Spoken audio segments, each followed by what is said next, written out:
नमस्कृताय सत्याय जगन्नाथ सुताय च सपुत्राय सभेत्राय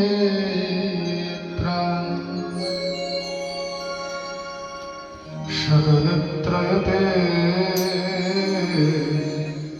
नमो नमः।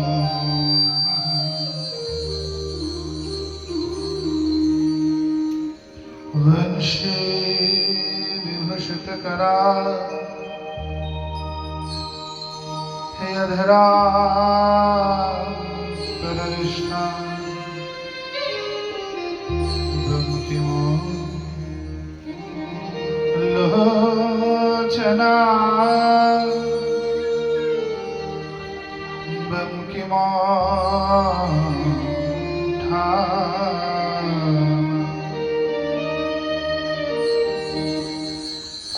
हे वृषभानंदिनी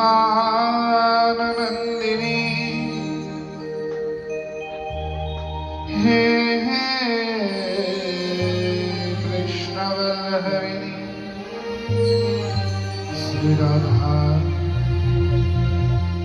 मदन गोपाल स्मरामि स्मरामि। कृष्ण प्रेममयी राधा राधा प्रेममया हरि जीवने मरणे व्याधि श्री राधा रस विहारी गति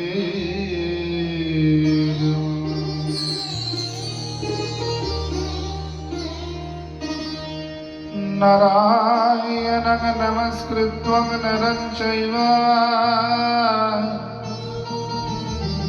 नरोत्तमं देवीं सरस्वतीं व्यासं ततो जयमुदीरये।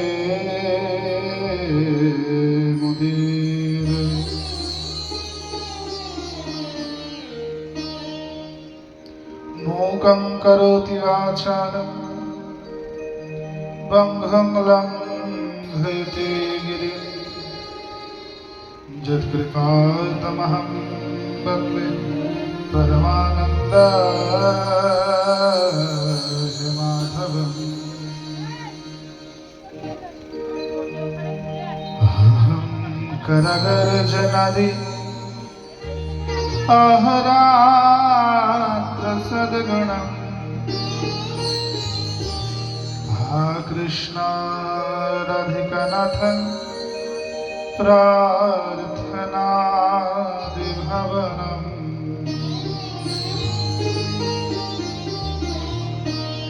धूपदीपकस्तुरि चन्दनादिलेपनम् शीतनथद्वैतचरणारविन्दभवनम्।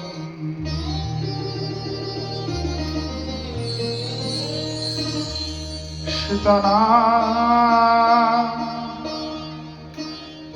আমার প্রভু আমি শ্রিয়া দয়িতেরোদা জন্ম জন্ম দিয় হে আমার শ্রদ্ধাম শ্রীময় শান্তি পরিবার।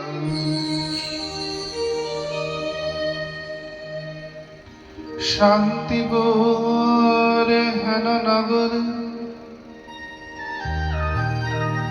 ত্রিভুবনে নাই, যাহায় অবতীর্ণ হইলা শ্রী অদ্বৈত গোসাই। গৌর লীলার প্রকাশ হয় যাহা হইতে,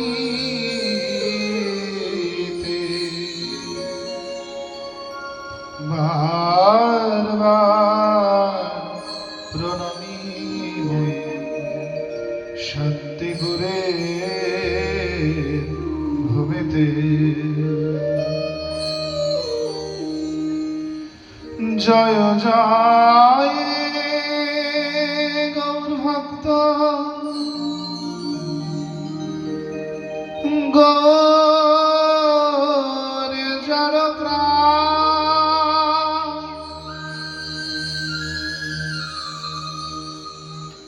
কৃপা করি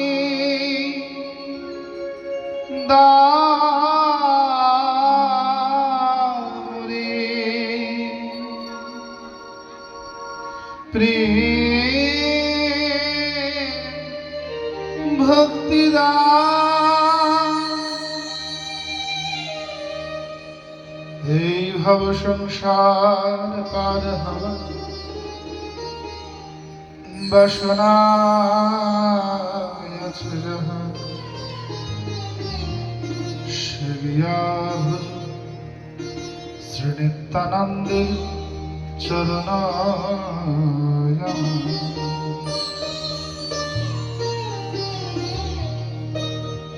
জয় রূপ সনাতন ভট্ট রঘুনাথ শ্রী গোপাল ভট্টদাস রঘুনাথ। এই ছয় গোসাইয়ের কাছে চরণ বন্দন জানাই ত্রিগুণার সমিষ্ট গুণ। ভগবত কথায় আমি কিছু নাহি জানি, যাহা তোমরা বলো তাহাই আমি বলি। মহান অধম জগতে নাহিয়া, সকল শ্রোতা বৈষ্ণবে পদধূলি দেহ মস্তকে আমার।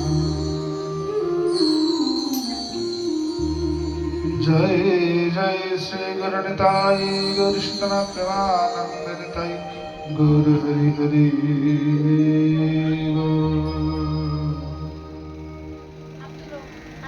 बोलो श्रीमद् भागवत महापुराण की। बोल वेदव्यास जी महाराज की।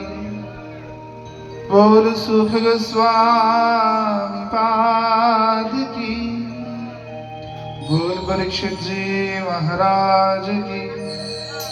बोल सर्वेश्वर भगवान राधा रस बिहारी लाल की। जय जय श्री राधे। परम करुणा वरुणालय अकारण अनिंदित विद्युत विदाम्बरधारी भक्तवांछा कल्पतरु हालका একটু বেশ দেন।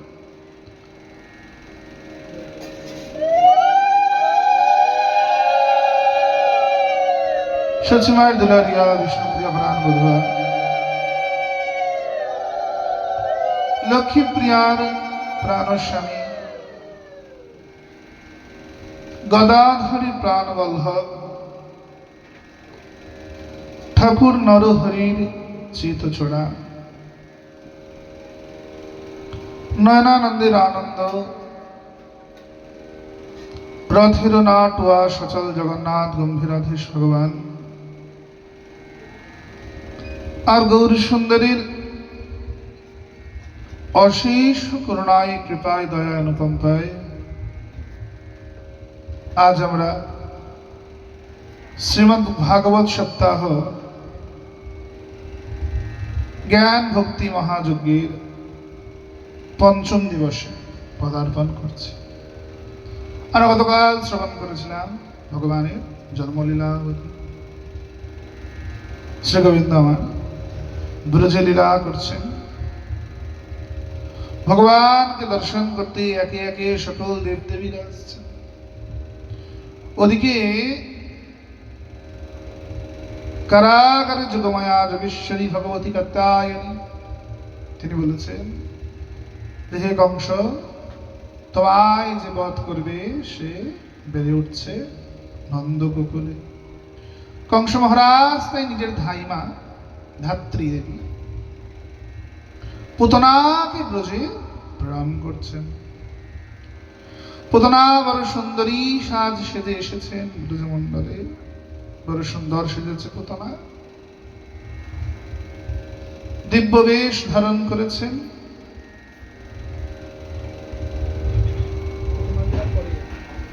দিব্য বেশ ধারণ করেছেন দেখে ব্রজবাসীরা বুঝতে পারছেন না, অনুধাবন করতে পারছেন না কে ইনি। ইনি কি ইন্দ্রাণী, না ইনি বরুণানী, নাকি সাক্ষাৎ স্বর্গের লক্ষ্মী স্বর্গলোক থেকে নেমে মর্তধামে এসেছেন। মায়া সদা সর্বদা সুন্দরীর রূপ ধারণ করেই আসে, মায়া কখনো কুচ্ছিত হয়ে আসে না। পুতনা বড় সুন্দর সেজে এসেছেন।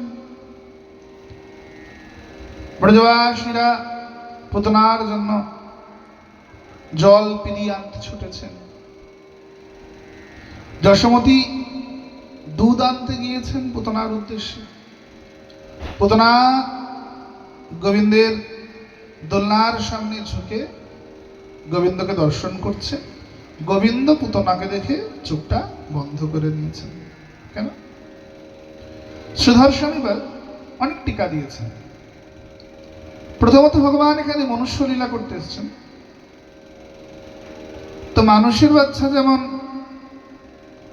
অচেনা অপরিচিত কাউকে দেখলে নিজের চোখ বন্ধ করে নেয়, ভয় পায়, পুতনা তদ্রূপ অপরিচিত পুতনাকে দেখে ভগবান চোখ বন্ধ করে নিয়েছেন। আবার কি বলছে? ভগবান লজ্জায় চোখ বন্ধ করেছেন। কেন? যে দেখেছো আমার কি ভাগ্য, আমি পুরুষোত্তম ভগবান হয়েও যতবার অবতার হয়েছি তা প্রত্যেক অবতারে প্রথম যুদ্ধটা আমাকে নারীদের সঙ্গে করতে হচ্ছে। কাদের সঙ্গে করতে হচ্ছে? নারীদের সঙ্গে। রাম অবতারে প্রথম যুদ্ধ কার সঙ্গে করেছে? তারকা রাক্ষসের সঙ্গে। বিশ্বামিত্র মুনির আশ্রমে বিশ্বামিত্র মুনি চেয়ে নিয়ে গেলে দশরথের থেকে রাম লক্ষ্মণকে, ভগবান রাম গিয়ে সেখানে বধ করলেন তারকাকে। তারকা প্রভু রামচন্দ্রের হাতে হন্ত হলেন। এই লীলাতেও প্রথম বধ কাকে করতে যাচ্ছে? পুতনাকে। তা দুবারই নারীকে।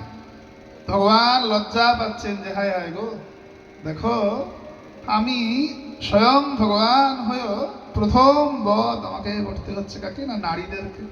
সারা জগৎ আমায় কলঙ্ক দেবেছে, আমি প্রথম যুদ্ধটা মেয়েদের সাথে করি, নারীদের সাথে করি। তাই ভগবান চোখ বন্ধ করছে। আবার বলছে না, কেন চোখ বন্ধ করছেন? ভগবান বলছেন, ও পুতনা, তুমি তো মা নও, তুমি মা সেজে এসেছ। তুমি তো মা নও, তুমি মায়ের বেশধারী, তুমি মিথ্যা মা। তুমি কেবল আর কেবল মা সেজে এসেছ। তা আমি কপট মাতার মুখ কদাপি দর্শন করি না। কপট মায়ের মুখ দেখবেন না বলে ভগবান চোখ বন্ধ করে নিয়েছেন। পুতনা গোবিন্দকে কোলে তুলিয়ে স্তনপান করাচ্ছেন। ভগবান পুতনার স্তনমুহুরিতে দংশন করছেন। পুতনা গোবিন্দকে নিয়ে আকাশ মার্গ দিয়ে উড়ে যায়। ব্রজবাসীরা পেছন পেছন ছুটছেন, লালা কোলে যা রে, লালা কোলে যা রে, আরে আমাদের লালাকে নিয়ে যাচ্ছে, আরে হায় হায়। ব্রজবাসীরা পশ্চাৎ পশ্চাৎ ধাবিত হচ্ছেন, ছুটছেন সবাই পেছন পেছন।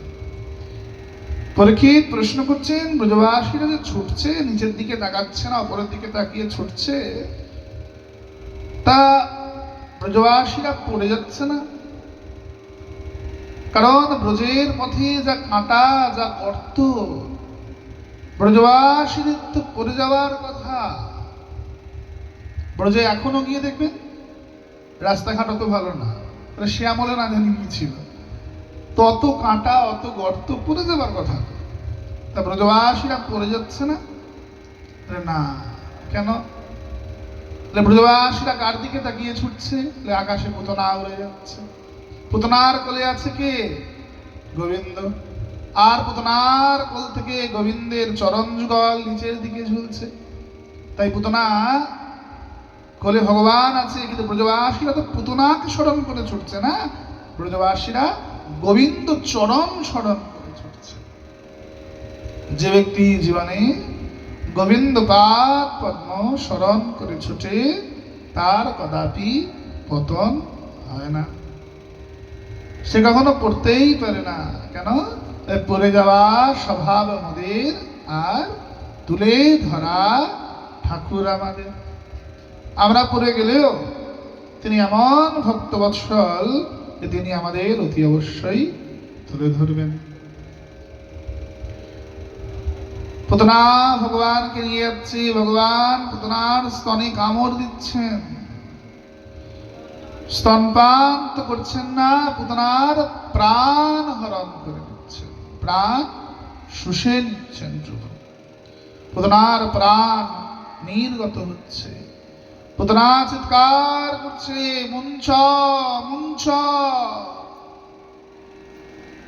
ছেড়ে দে গোপাল, ছেড়ে দে, ছেড়ে দে গোপাল।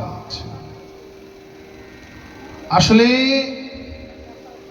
পুতনা বলতে চাইছে, ছাড়িয়ে দে গোপাল, ছাড়িয়ে দে। একবার যখন তুই আমায় কৃপা করে আমার কোলে উঠেছিস, তোকে কোলে নিয়ে এই ভবজ্বালায় ডুবে মরবো, ছাড়িয়ে দে গোপাল, ছাড়িয়ে দে। এই ভববন্ধন হইতে আমায় মুক্ত কর গোপাল, ছাড়িয়ে দে। ভগবান পুতনার প্রাণ হরণ করলেন। পুতনার দেহটা মাঠের উপর গিয়ে পড়েছে, প্রকাণ্ড দেহ। ব্রজবাসীরা গিয়ে দেখছে ভগবান পুতনার বুকের উপর খেলা করছে, মই লাগিয়ে কৃষ্ণকে নামিয়ে আনতে হচ্ছে। ভাবতে পারা যায় কি বড় দেহ ভাব তো। করাত দিয়ে কেটে কেটে পুতনার দেহটা পোড়াতে হচ্ছে। ভাগ্যিস মাঠে গিয়ে পড়েছে, বাড়িঘর ধরে পড়ে নাই, সব যাইত। প্রকাণ্ড দেহ করাত দিয়ে কেটে কেটে পোড়ানো হচ্ছে। দাহ সংস্কারের সময় পুতনার অঙ্গ দিয়ে অত্যন্ত সুগন্ধ বেরোচ্ছে। তো ব্রজবাসীরা ভাবছে, আরে পুতনার অঙ্গ দিয়ে সুগন্ধ বেরোচ্ছে। পরীক্ষিত মহারাজ প্রশ্ন করছেন, হে গুরুদেব, পুতনার অঙ্গ দিয়ে সুগন্ধ বেরোচ্ছে কি করে? পুতনার অঙ্গ দিয়ে দুর্গন্ধ বেরোনোর কথা। পুতনা তো রাক্ষসী, সুগন্ধ হলো কেন? সুখমণিবার বলছেন, অহৌ প্রশ্ন, অহৌ প্রশ্ন। আহা, ধন্য তুমি পরীক্ষিত, তোমার মতো শ্রোতা পেয়ে, তোমার মতো শিষ্য পেয়ে আমি ধন্য হয়ে গেছি। শ্রোতা যত উত্তম হবে, বক্তার বক্তব্য তত উত্তম হবে। আর শ্রোতা যদি বসে ঘুমায়, বক্তার বক্তব্য ঘুমাবে। তো পুতনা যদিও বা রাক্ষসী, পুতনার অঙ্গের থেকে এক গন্ধর্ব বেরিয়ে এসেছেন। ভগবানকে প্রণাম করে বলছে, প্রভু আমায় কি গতি প্রদান করবে? ভগবান বলছে, কি গতি দেবো? তুমি তো নরকে যাবে। কেন নরকে যাবো? কেন নরকে যাবে না? বিষ খাওয়াতে এসেছিলে?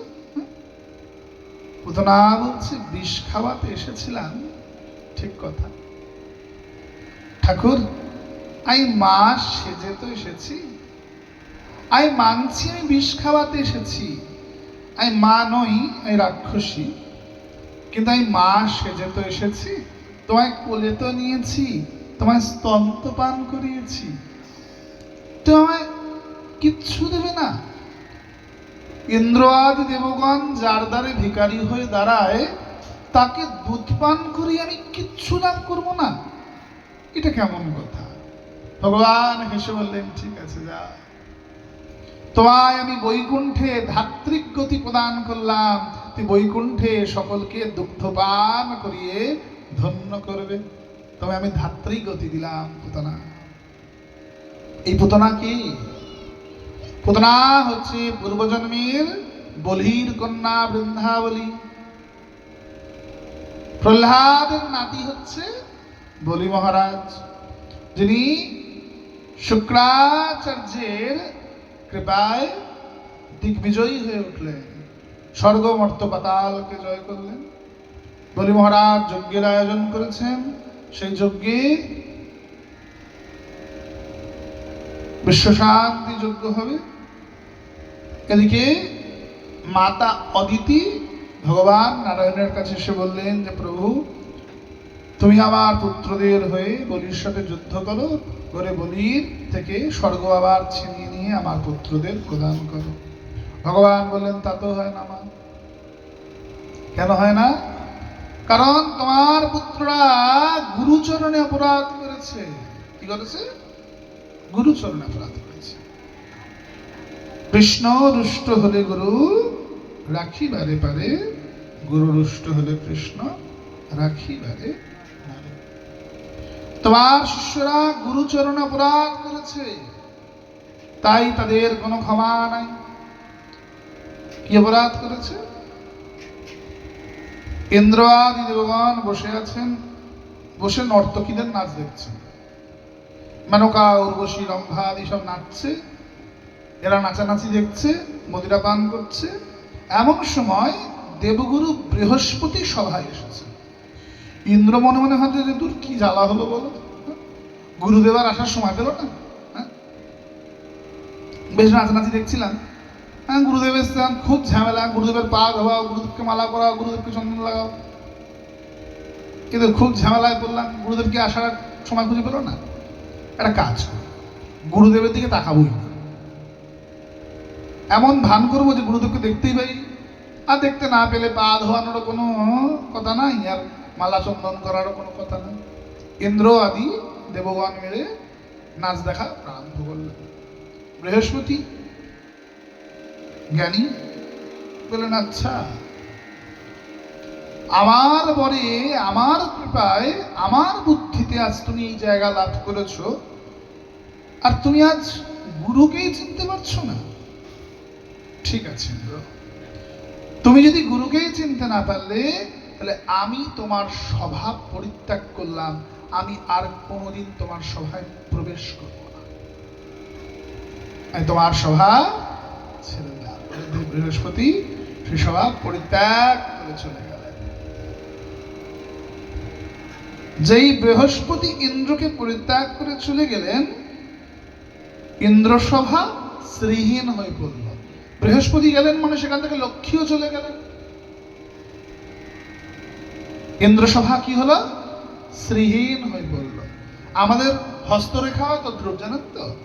আমাদের অন্যান্য প্রতিটি মাউন্ট যদিও বা কম থাকে, কারোর হস্তে যদি সবার বৃহস্পতি তুঙ্গে থাকে, তাকে ঠেকায় কে? গুরু বল এমন বল, যদি কারোর গুরু কৃপা থাকে, বৃহস্পতি যদি কারোর তুঙ্গে থাকে, তো তার এমনি সবকিছু লাভ হয়ে যায়। আর যার গুরুবল নিম্ন থাকে, তার অন্যান্য সকল গ্রহ মিলেও কিছু করতে পারে না। তো বৃহস্পতি যিনি স্বর্গসভা ত্যাগ করেছেন, স্বর্গসভা শ্রীহীন হয়ে পড়েছে, গুরুদেব ত্যাগ করে দিয়েছে। এমন সময় শুক্রাচার্যের প্রতি বলির প্রভূত শ্রদ্ধা, গুরুচরণের শ্রদ্ধা।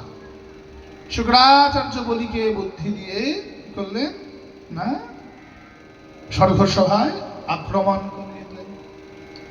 স্বর্গসভা শ্রীহীন হয়েছিল তো আগেই, বলি মহারাজের আক্রমণে দেবতারা স্বর্গের অধিকার হারালেন। অদিতি এসছেন ভগবানের কাছে যে আমার পুত্রদের হয়ে আপনি কিছু করুন। ভগবান বললেন অসম্ভব, কি করে করব?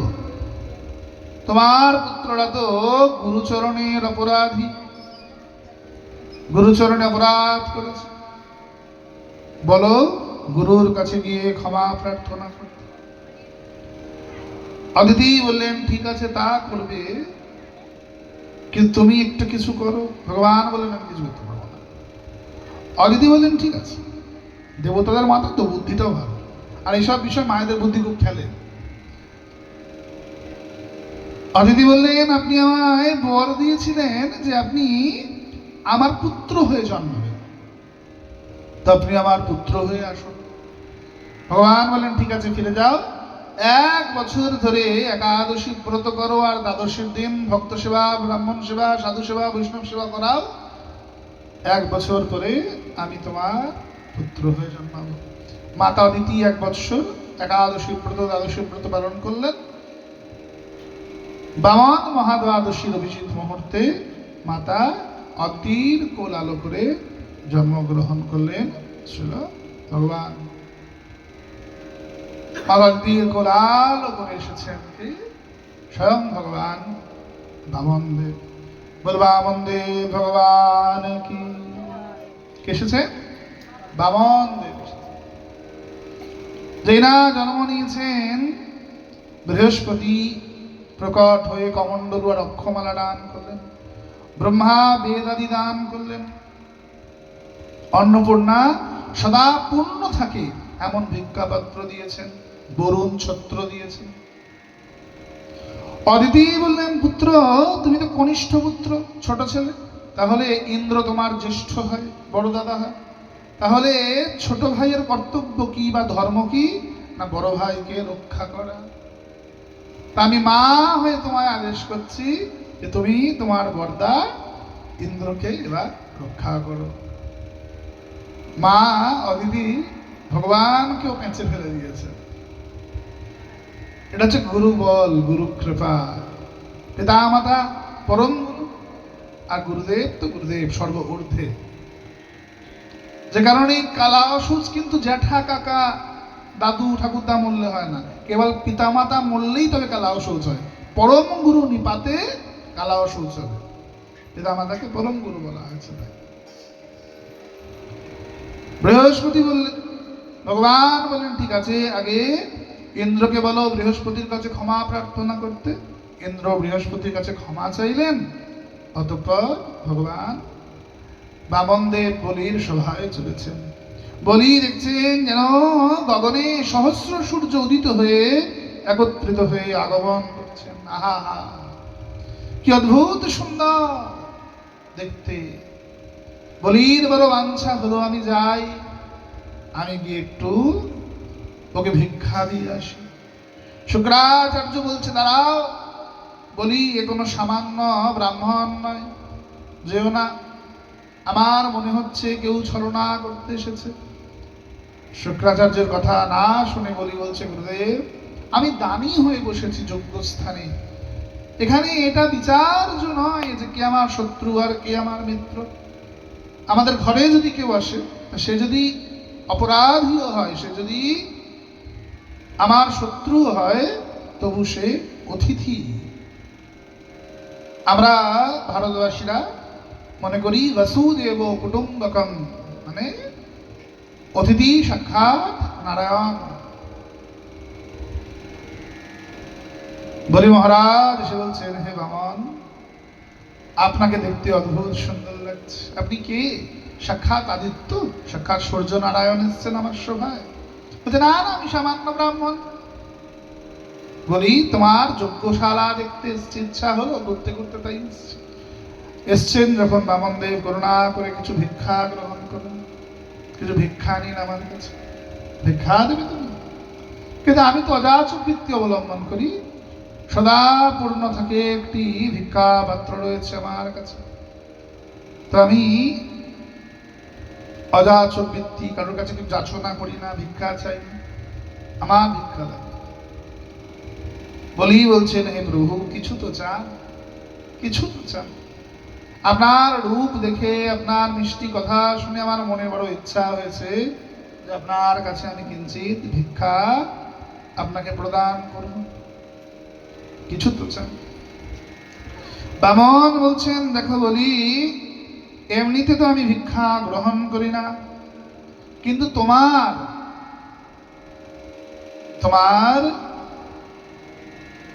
এত উৎসাহ দেখে আমি তোমায় করুণা করছি। আমি এমনি ভিক্ষা চাই না, এত উৎসাহ তোমার, এত করুণা করছি, তুমি আমায় 3 পদ ভূমি প্রদান করো। বলি মহারাজ হেসে বলছেন, আরে বামন দেবতা, আপনি কথা যত জ্ঞানীর মতোই বলেন না কেন, আপনার বুদ্ধি এখনো ছোট, আপনি বাচ্চা। 3 পদ ভূমি নিয়ে কি করবেন?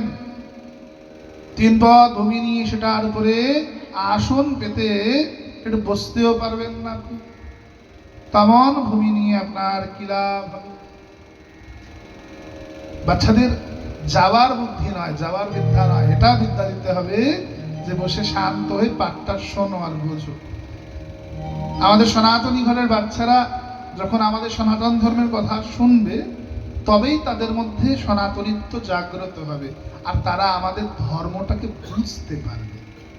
তাদেরকে এটা বোঝাতে হবে যে শান্ত হয়ে বসে কথা শোনো। बोल वृंदावन बिहारी लाल की जय।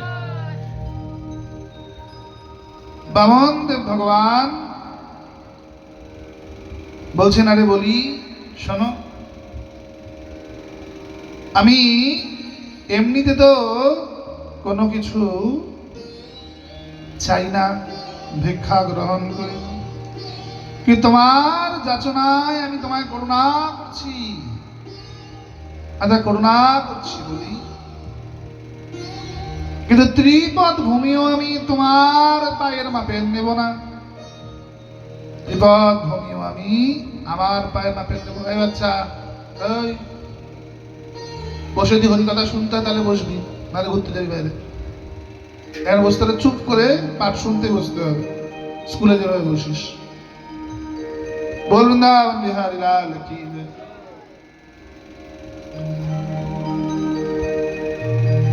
বলি মহারাজ বলছেন, আপনার পায়ের মাপে 3 পদ ভূমি, তা নিয়ে আপনি কি করবেন হে বামন দেবতা? আপনি অন্য কিছু চান? আপনি বললে আপনাকে আমি সহস্র গাভী দান করতে পারি, আপনাকে আমি গ্রামকে গ্রাম লিখে দিতে পারি, আমি ত্রিলোকের মালিক, প্রভূত সম্পত্তি আমার। আপনি বলুন আপনার কি চাই?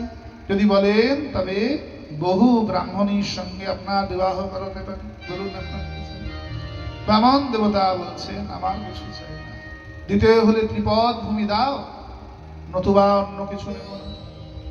শুক্রাচার্য মনে মনে ভাবছি, কোনো সামান্য দেবতা হতে পারে না, এত মিষ্টি কথা, এত দিব্য রূপ, এ কখনো কোনো সামান্য দেবতা নয়। এই ইন্দ্র, বরুণ, পবন আদি কেউ নয়।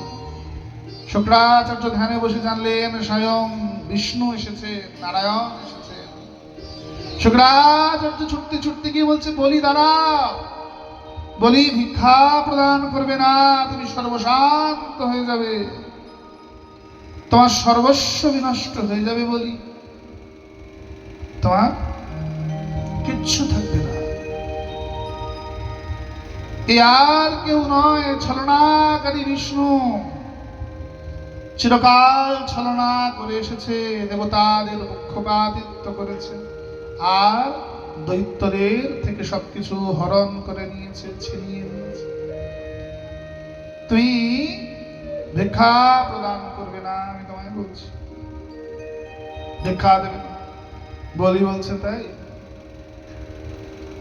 যার দ্বারে সকল দেবতারা ভিখারি হয়ে দাঁড়ায়, তিনি আজ আমার দ্বারে ভিক্ষা চাইতে এসেছেন, আর আমি ভিক্ষা দেব না গুরুদেব, তা কি করে হয়? যদি আমার সবকিছু শেষ হয়ে যায়, যাক, তবু আমি ভিক্ষা দেব। বলি মহারাজ বলছি, বামনদেব, আমি অঙ্গীকারবদ্ধ হচ্ছি, আমি আপনাকে ত্রিপদ ভূমি প্রদান করব। এভাবে নয় বলি, আগে সংকল্প করো। কি করো? সংকল্প করো। সংকল্প মানে রেজিস্ট্রি। এখনকার দিনে তো রেজিস্ট্রিকে উল্টে পাল্টে দেওয়া যায়, কিন্তু আগেকার দিনে যদি একবার মুখ দিয়ে বলা হতো, সংকল্প করা হতো, তো সেটার কখনো পরিবর্তন করানো হতো না। এটা সত্য যুগ ছিল, আর এটা কলি যুগে আমরা আছি। হ্যাঁ হ্যাঁ, এখন তো রেজিস্ট্রিও উল্টে পাল্টে দেওয়া যায়। হরিবল। অতঃপর ভগবান বামনদেব বলছেন, আগে সংকল্প করো। বলি বলছেন, ঠিক আছে। বামনদেব কমণ্ডলু থেকে জল ঢালছেন হাতে, হাতে জল নাও, জল নিয়ে সংকল্প করবে। বিষ্ণুর বিষ্ণুর বিষ্ণু আস্বো শ্বেত বরাহ কল্পে বৈবস্বতমন্বন্তরে সত্যযুগে শ্রী বামন অবতারে শ্রী বামন হস্তে ত্রিপদ ভূমি সমর্পয়ামি। বলো বলি। কিন্তু জল ঢালতে যাচ্ছেন, কমণ্ডলু থেকে জল বেরোচ্ছে না কেন? শুক্রাচার্য কমণ্ডলুর নলের মধ্যে ঢুকে বসে আছে।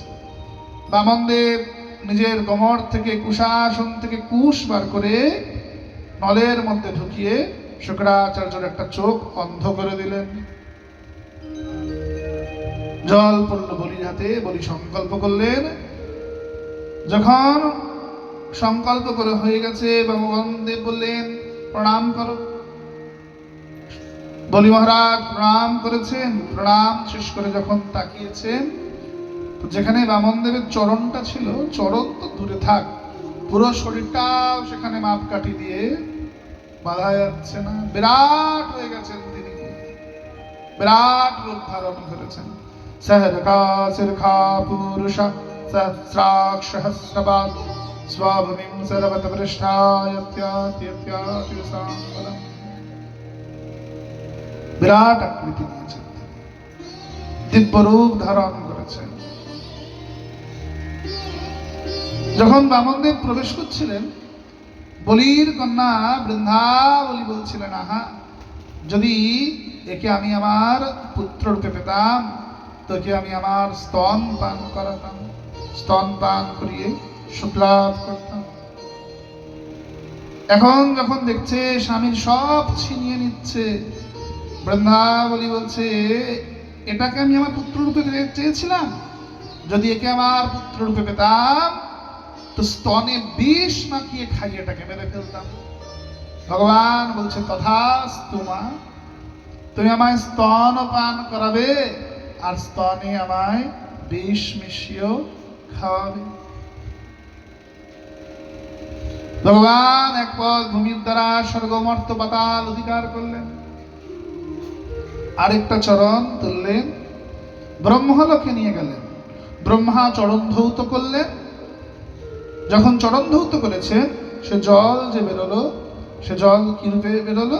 মন্দাকিনী রূপে। কি রূপে বেরোলো মা? মন্দাকিনী রূপে, অলোকানন্দা রূপে। ব্রহ্মা কমণ্ডলুতে সেই জল আবার ভরে রাখলেন। এই জল কবে পরে প্রকট করবেন? না যখন গঙ্গা নয়ন হবে। এটাই গঙ্গা। হে বলি, আমি আমার দুপদের দ্বারা এই 14 ভুবন মেপে নিয়েছি, বলো আমার তৃতীয় পদ কোথায় থাকবে? তোমার সংকল্প ব্যর্থ হয়ে গেল বলি। হে প্রভু, আমার সকল সম্পত্তি আপনাকে আমি দিয়ে দিলেও আমার আত্মা এখনো এই দেহটার মধ্যেই আছে, তাই দেহের উপরে অধিকার এখনো আমারই আছে। আপনি আপনার তৃতীয় চরণ আমার মস্তকে প্রদান করুন বলে বলি মাথা নত করেছে। মাথা নত করলে বলি মহারাজ, ভগবান ভগবীরিঞ্চির বাঞ্ছিত ধন ব্রহ্মা শিবাদি রুদ্রবাদী দেবতা যে চরণকে বন্দনা করেন, সেই চরণের উপরে মস্তক প্রদান করেছে। বলো বলি, দান চক্রান্ত করেছো, তুমি মহাদানী, সত্য সত্যই তুমি মহাদানী। কি দক্ষিণা স্বরূপে তুমি আমায় কি দেবে বলো? দানের সঙ্গে দক্ষিণা দিতে হয়, দক্ষিণায় তুমি আমায় কি দেবে বলো? দানের সঙ্গে সঙ্গে দক্ষিণান্ত তো করতে হবে। কি দক্ষিণা দেবে তুমি? প্রভু আমার রত্ন ভাণ্ডারে যত রত্ন আছে সব তোমায় প্রদান করছি। আরে বলি, তুমি আমার সম্পত্তি আমাকে প্রদান করবে? হ্যাঁ, 14 ভুবন এখন আমার, তাহলে তোমার সম্পত্তিও সব আমার, তো রত্ন ভাণ্ডারও আমার হয়ে গেছে। এখন তুই আমার জিনিস আমায় কি দেবে? তাহলে বলো বলি, তুমি হার স্বীকার করছো, তুমি হেরে গিয়েছ? না, আমি হারবো না। এ জগতে এখনো একটি বস্তু আছে যার উপরে আমার অধিকার আছে। কি কি আছে? আমার স্ত্রী। আমার স্ত্রী বৃন্দাবনীর উপরে এখনো আমার অধিকারই রয়েছে। কারণ আমার ধর্মপিতা মানে শ্বশুর মশাই যখন কন্যাদান করেছিলেন, আমি ভিখারি হয়ে কন্যাকে দান রূপে গ্রহণ করেছিলাম। তো এর উপর অধিকার এখনো আমার, এর উপর আমার এখনো অধিকার রয়েছে। আমি আমার পত্নী বৃন্দাবনীকে আপনার চরণ কমলে প্রদান করে দিচ্ছি। প্রভু, আপনার চরণ কমলে আমি প্রদান করে দিচ্ছি। ভগবান প্রসন্ন হয়েছে। বলো বলি, তুমি কি চাও? যদি তুমি স্বর্গে যেতে চাও, বৈকুণ্ঠে, তো তোমার সঙ্গে আমি 10 জন মূর্খ দেব, যারা দিনরাত তোমার সঙ্গে আবল তাবল পাঁচাল করে। আর যদি তুমি পাতালে যেতে চাও, তো সেখানে আমি তোমার সঙ্গে 10 জন পণ্ডিত দেব, যারা দিনরাত তোমায় হরিকথা বলে শোনাবে। বলো তুমি কি চাও?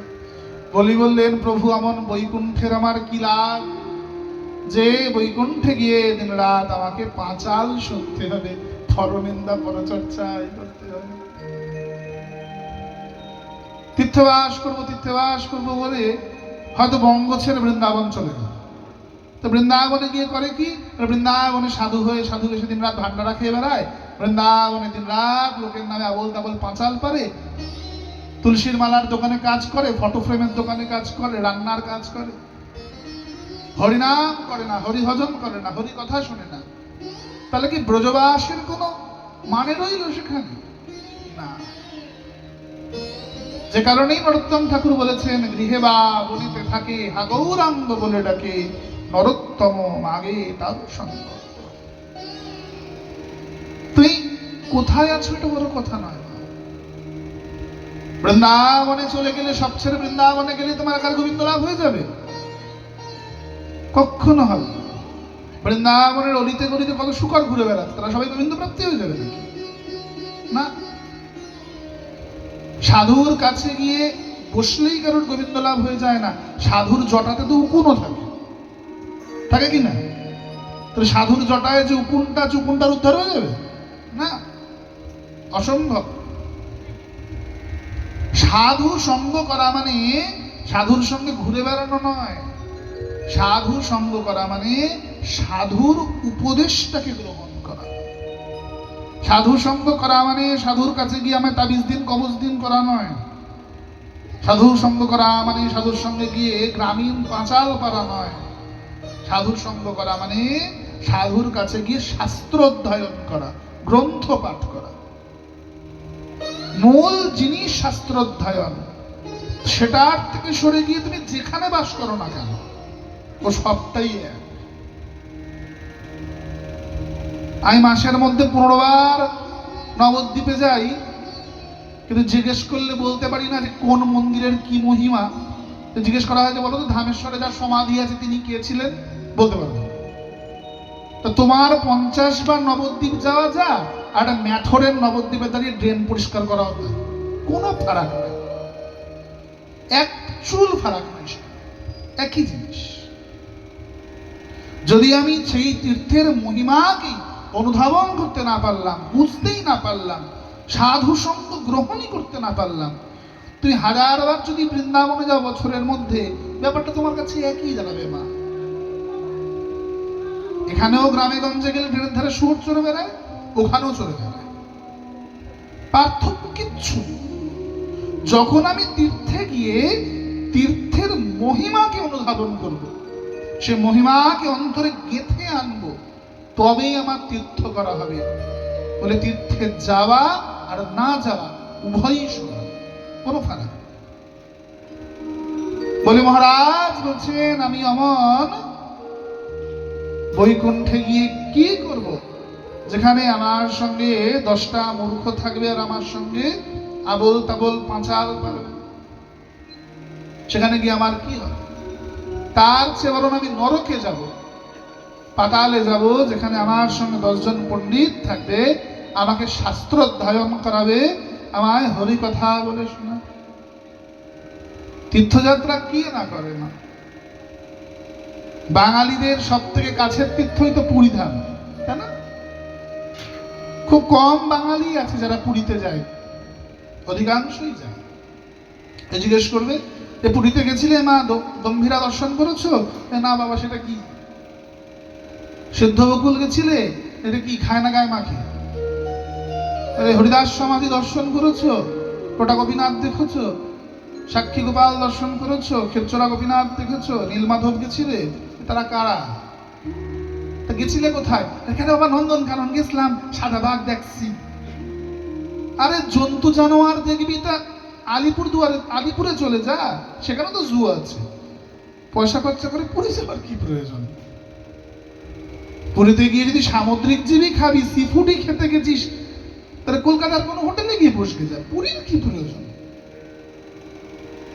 সেখানে তো তুমি গেছো তীর্থকে অনুধাবন করতে, সেখানে তুমি সামুদ্রিক জীব মেরে খেতে যাওনি, সেখানে তুমি ভালো হোটেলে এসিতে থাকতে যাওনি, সেখানে তুমি গিয়ে বাঘ দেখতে যাওনি জঙ্গলের, তুমি সেখানে গেছো তীর্থের মহিমাকে অনুধাবন করতে। যদি আমি তীর্থের মহিমাই অনুধাবন করতে না পারলাম, আর যাওয়া আর না যাওয়া উভয়ই সমান, কোনো ফারাক নেই। গত বছর মহাকুম্ভে লক্ষ লক্ষ নরনারী গেছে, কত কেউ পদপৃষ্ট হয়ে মারা গেছে, নিজেদের দোষেই মরেছে, বিশ্বাস করুন। একদম যারা মারা গেছে না, নিজেদের দোষে মারা গেছে, কারোর দোষ নয়, ওখানে অতি ভক্তির চোটে মরেছে, আর লোক দেখাতে গিয়ে, ফটো তুলতে গিয়ে, সেলফি তুলতে, ভিডিও করতে গিয়ে মরেছে, কারোর দোষ নয় ওখানে। তারা আদৌ হয়তো জানে না যে কুম্ভটা কি, তারা আদৌ হয়তো জানে না এলাহাবাদের ত্রিবেণীতে আদৌ কি হয়েছিল, কেন এখানে ত্রিবেণী সঙ্গম হয়েছে। মানুষ হিড়িকে সবাই ডুব দিচ্ছে, আমরাও ডুব দিচ্ছি। তীর্থযাত্রা পরিশ্রম সকলই মনেরই ভ্রম, সর্বসিদ্ধি গোবিন্দ চরণ। তীর্থজল পবিত্র গুণে লিখিয়াছেন পুরাণে, সেসব ভক্তির প্রপঞ্চ, বৈষ্ণবেরও সঙ্গেতে মন আনন্দিত অনুক্ষণ, সদা হয় কৃষ্ণ পরশ। তুই সাধু সঙ্গ করো, সাধু সঙ্গ করে তুমি যখন প্রতিটি লীলাকে অনুধাবন করবে, লীলার মহিমা তুমি বুঝতে পারবে, তখন তুমি তীর্থে গেলে দেখবে তীর্থ তোমার চোখের সামনে প্রস্ফুটিত হয়ে উঠেছে। আর সাধু সঙ্গ যদি না হয়, যদি শাস্ত্র না বুঝতে পারো, লীলাকে না বুঝতে পারো, মহিমাকে না বুঝতে পারো, এখানেও চুনসুরকি বালির সিমেন্টের বিল্ডিং, ওখানেও চুনসুরকি বালির সিমেন্টের বিল্ডিং, ফারাক কিছু নেই। ভগবান বলি মহারাজের মস্তকে চরণ দিলেন, দিয়ে চাপ দিয়ে বলিকে পাতালে নিয়ে গেলেন, সুরলোকে। বলির উপর এত প্রসন্ন হয়েছেন, বলছেন বলি বলো, তোমার ভক্তিতে, তোমার বুদ্ধিতে আমি এত সন্তুষ্ট, তুমি যা চাইবে তোমাকে আমি তাই দেব। বলো বলি তোমার কি চাই, যদি বলো তবে আমি পুনরায় ইন্দ্রের স্বর্গ তোমায় ফিরিয়ে দেব। আমি মানবো না যে ইন্দ্র আমার দাদা, আমি মানবো না আমি অদিতিকে কি কথা দিয়েছিলাম, আমি কথা রাখবো না। আমি শুধু আমি ভক্ত বৎসলতা বুঝি, আমি ভক্তের কে করুণা করতে জানি, কাকে কি কথা দিয়েছি দেখবো। তুই বলো তোমার কি চাই, আমি তাই দেব।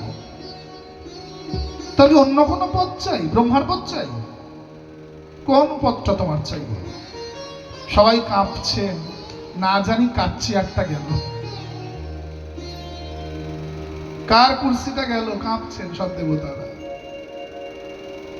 বলি বললেন, না যাচে রাজ্যম না পারমেষ্ঠম, আমার রাজ্য চাই না, আমার পরমার্থ চাই, আমি মোক্ষ কামনাও করি না, আমি চাই তোমার সঙ্গ, তোমার সাধুদের সঙ্গ। যদি দিতে হয় তোমায় বর দাও, আমি যখন আমার সুরলোকের প্রাসাদের বাইরে যাব আর প্রাসাদের ভেতরে ঢুকব, আমি 2 বার তোমাকে দর্শন করব। ভগবান বললেন, সে কি, তাহলে তোমাকে দারোয়ান হতে হবে তোমার জন্য? বলি বললেন, আমি তা কখন বললাম? তা বলনি তো কি বলেছো? হ্যাঁ, তুই প্রাসাদে ঢুকবে, প্রাসাদ থেকে বেরোবে, আমাকে দাঁড়িয়ে থাকতে হবে হাতে দাঁড়ি নিয়ে, আমি দারোয়ান হয়ে যাবো তোমার প্রাসাদে? বলি বলছে, দিতে পারলে দাও, না হলে বাড়ি ফেরত যাও, দিতে হবে না কিছু। প্রহ্লাদজি এসে দাঁড়িয়েছেন। ভগবান বললেন, বলি তোমার ঠাকুরদা প্রহ্লাদ আমাকে হারিয়েছিল, কোনো বর দিতে দেয়নি, তোমার কাছে হারবো না। আমি তোমায় প্রতিশ্রুতি দিচ্ছি, আমি তোমার সুরলোকের বাইরে দারোয়ান হয়ে দাঁড়িয়ে থাকবো। কারণ ভক্তবৎসলার আছে না, ভক্তের জন্য দারোয়ান হয়ে দাঁড়িয়ে থাকে। বলো ভক্তবৎসল ভগবান কি। এই বৃন্দাবলী প্রণাম করে বললেন, প্রভু আমার পতিদেব তো আপনার চরণ পেয়েছে এবং পতিদেব আমাকে আপনার চরণে দানও করে দিয়েছেন, তাহলে আমি কি আপনার কৃপা লাভ করবো না? হে মা, অবশ্যই পাবে। দ্বাপর যুগে এসো। সেই বৃন্দাবলী আজ পুতনা হয়ে এসেছেন। পরীক্ষিত প্রশ্ন করছেন, এই বৃন্দাবলী, এই পুতনা আসলে কে? এখানে এই যে বললাম বৃন্দাবলী, না না আমি এটা শুনতে চাইনি, আপনি বলুন এর আসল অর্থ কি? সুখমণিবাদ বললেন, ধন্য তুমি পরীক্ষিত, যে এত কথা শোনার পরেও তুমি অন্তর্নিহিত কথা শুনতে চাইছো। বাক্যটা তো লীলা, মূল কথা তো ভেতরে আছে। এ পুতনা আসলে কে? সামনে বসে কথা বলবেন না। পুতনা অবিদ্যা রূপা বাল ঘাতিনী। পুতনা কে? অবিদ্যা স্বরূপা। কে মা? অবিদ্যা। দেখবেন বাচ্চাকে ওই 6 ষষ্ঠী হোক বা অন্নপ্রাশন হোক, ব্রাহ্মণ দেবতা গলায় এসে তুলসীর মালা পরিয়ে দিয়ে যায়, হ্যাঁ, ওটা কে হাতে করে খোলে মা? পরবর্তীতে কে খোলে গলার থেকে? ওটা মা খোলে।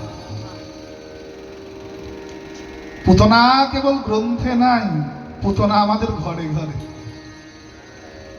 পুতনা অবিদ্যা স্বরূপা বাল ঘাতিনী। শিশুর মনের ভক্তিকে যে মা বিনষ্ট করে তাকে শাস্ত্রে পুতনা বলা হয়েছে। পুতনা মানে পবিত্রতা নাই যার। পুত না, পুত মানে, পুত হচ্ছে একটা নরকের নাম। পুত মানে কি বললাম? একটা নরকের নাম। পুত্র কাকে বলে? বলছে পুত নামক নরক থেকে যে উদ্ধার করে তাকে পুত্র বলা হয়। পুত্র কাকে বলে? পুত নামক নরক থেকে যে উদ্ধার করে তাকে পুত্র বলা হয়। বিবাহ কেন? পুত্র ক্রিয়তে ভার্যা, পুত্র লাভের জন্য বিবাহ। পুত্র কেন দরকার? পুত্র পিণ্ড প্রয়োজনম, পুত্র পিণ্ডদান না করলে বংশের উদ্ধার হবে না। তাহলে কি যে কোনো পুত্র পিণ্ডদান করলেই জীবের উদ্ধার হয়ে যাবে? হবে না। রামচরিতমানসে তুলসীদাস জি বলছেন, পুত্র আর মূত্র এক দ্বার দিয়েই বেরোয়। যদি এসে দীক্ষা নেয়, নামমালা করে, হরিভজন করে, একাদশী করে, তাহলে সেটা পুত্র, তার পিণ্ডদান পেরে জীবের উদ্ধার হবে। আর যদি না করে তাহলে ওটাও কি? ওটাও মূত্র সমতুল্য। পুত্র হে হরি কা ভজন করে তো পুত কা পুত। अगर हरि ना भजे तो वो भी मूत। ওটা মূত্র সমতুল্য, ওটাকে দিয়ে কোনো কাজ নেই। পুতনা কাকে বলে? যে মা সন্তানের মধ্যে ভক্তির বিদ্যা প্রবেশ করাতে পারে না, যে মা সন্তানকে নিজ হাতে গোবিন্দ চরণে ফুল তুলসী দিতে শেখায় না, তুলসী গাছে জল দিতে শেখায় না, ব্রাহ্মণ বৈষ্ণব গরুর গোমাতার সেবা করতে শেখায় না, সে মা পুতনা সমতুল্য, সে মা মা নয়। পবিত্রতা নাই যে মায়ের, তাকে শাস্ত্রে পুতনা বলা হয়েছে, যাহার পবিত্রতা নাই। পিতা মাতার পরম কর্তব্য সন্তানকে ধর্মপথে নিয়ে যাওয়া, সন্তানকে ধর্মের উপদেশ, ধর্মের জ্ঞান প্রদান করা। পঞ্চপাণ্ডব কেন বলুন তো ধার্মিক হয়েছে? কারণ পাণ্ডু আর কুন্তী পুত্রকে ধর্ম শিখিয়েছে। পাণ্ডু কয়েক বছর বেঁচে ছিলেন, তো ওই বছরের মধ্যে জঙ্গলে বসেই পুত্রদেরকে ধর্ম শিখিয়েছেন। ধৃতরাষ্ট্র আর গান্ধারী কখনো পুত্রদের ধর্মজ্ঞান প্রদানই করেননি, তারা পালিত হয়েছে গান্ধাররাজ শকুনির কাছে, অধর্ম শিখে শিখে বড় হয়েছে। বাচ্চাদের দোষ নাই। আমরা যদি আমাদের ঘরের ছেলেদেরকে নাম জপ করতে না শেখাই, মহামন্ত্র বলতে না শেখাই, তারা কি করে বলবে? তারা বলতে পারে না। এই যে ব্যাসাসনে বসে হরি কথা বলছি, বিশ্বাস করো না, আমার গুরুদেব তো আমার জীবনে এসেছেন, গুরুদেব তো শিখিয়েছেন, কিন্তু প্রথম ধর্মজ্ঞান আমি আমার পিতামাতার কাছে পেয়েছি। আমার মা আমাকে হাতে ধরে বসিয়ে মন্ত্রপাঠ শিখিয়েছেন। পুজো করতে শিশুকালে আমার মা আমাকে শিখিয়েছেন, অন্য কেউ শেখায়নি। মায়ের কাছে শিখেছি। পিতামাতা যতক্ষণ না সন্তানকে ধর্ম উপদেশ দিচ্ছেন, ততক্ষণ অবধি সন্তান ধর্মজ্ঞান লাভ করতে পারে না। পিতামাতার কর্তব্য নিজে গুরুকরণ করবেন, সদ্গুরুর কাছে দীক্ষা নেবেন, সন্তানকে গুরুদেবের চরণে নিয়ে যাবেন, সন্তানকে উপদেশ করবেন যে গুরুদেব যেভাবে হরিভজন শেখাচ্ছে তুমি এভাবে হরিভজন করবে, ত্রিসন্ধ্যা আহ্নিক করবে, নামমালা করবে। পড়াশোনা তো করবে অবশ্যই, ওটা তো জাগতিক বিদ্যা, অর্থ রোজগার করার বিদ্যা। কিন্তু সন্তান কেবল আর কেবল অর্থ রোজগার করার যন্ত্র নয়, সন্তান আমাকে উদ্ধার করে গোবিন্দ চরণে পাঠানোর ঈশ্বরের দান। কিন্তু তাকে যদি আমি ঠিক মতো তৈরি করতে না পারি, গঠন করতে না পারি, আমার বৃদ্ধকাল বৃদ্ধাশ্রমেই কাটবে। আমরা বৌমার লাঠি ঝাঁটা খেয়েই কাটবে না, স্তুতি করে কাটবে না। আর যে পিতামাতা সন্তানকে ধর্মোপদেশ দিয়ে বড় করেন, সন্তান বৃদ্ধ বয়সে পিতা মাতাকে দেবতা জ্ঞানী সেবা প্রদান করেন। बोल पुतना उद्धारकारी भगवान की। অতঃপর এখানে আসছে শকটাসুর। কি আছে? শকটাসুর। শকট ভঞ্জনকারী লীলা করছেন ভগবান, শকট ভঞ্জনকারী উদ্ধার করছেন ভগবান। শকট মানে কি মা? গরুড় গাড়ি। কি? গরুড় গাড়ি। শকটাসুর এসেছেন ভগবান নন্দ আঙিনায়, গাছের তলায় দোলনায় ঘুমোচ্ছেন। গাছের ডালের উপরে গরুড় গাড়িটা লাগানো, শুধু গাড়িটা, গরুগুলো নেই। শকট মানে কি? গরুড় গাড়ি, কিন্তু গরুটা লাগানো নেই। শকটাসুর এসে শকটের মধ্যে প্রবেশ করলেন। মনে করলেন ভগবানের গায়ে ভেঙে পড়বো, নন্দদুলালের গায়ে চিড়ে চাপটা হয়ে মারা যাবে। ভগবান ঘুমের উপরে পদাঘাত করছেন, পাঠ হচ্ছেন। বাচ্চারা পাঠ করেন না ঘুমের উপরে? যেই না শকট ভেঙে পড়েছেন গোবিন্দ অঙ্গে, ভগবান এমন পদাঘাত করেছেন এখানে গোল হয়ে গেছে। এক পদাঘাতেই শকট একেবারে আকাশে উঠে গগন চুম্বন করে ধরাশায়ী হয়ে পড়েছেন, আর শকট উদ্ধার হয়ে গেছেন। বলে শকট ভঞ্জনকারী ভগবান কি। যার চরণ তলে তারা, তারকা, রবি, শশী, যার চরণ তলে তারা, সূর্য, চন্দ্র আদি বিরাজ করে, তিনি যখন খেলেন সেখানে আর কেউ খেলতে সামর্থ্য হয় না। খেলিছ এ বিশ্বল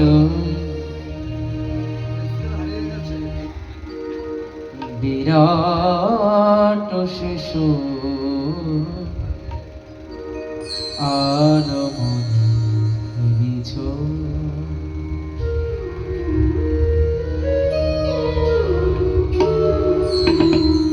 প্রলয় সৃষ্টি তব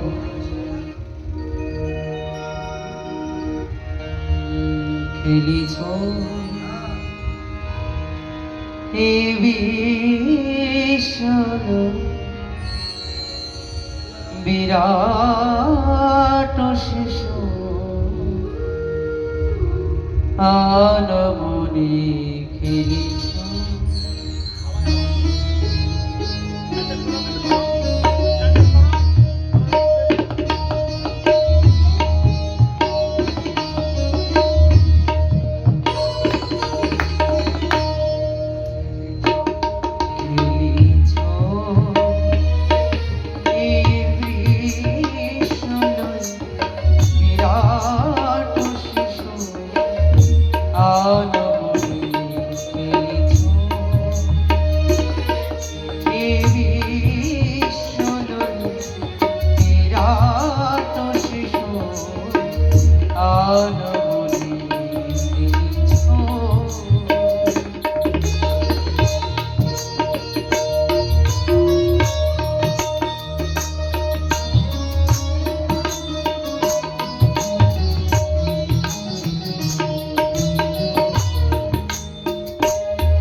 মহা আকাশে তুমি মগ্ন লীলা বিলাসে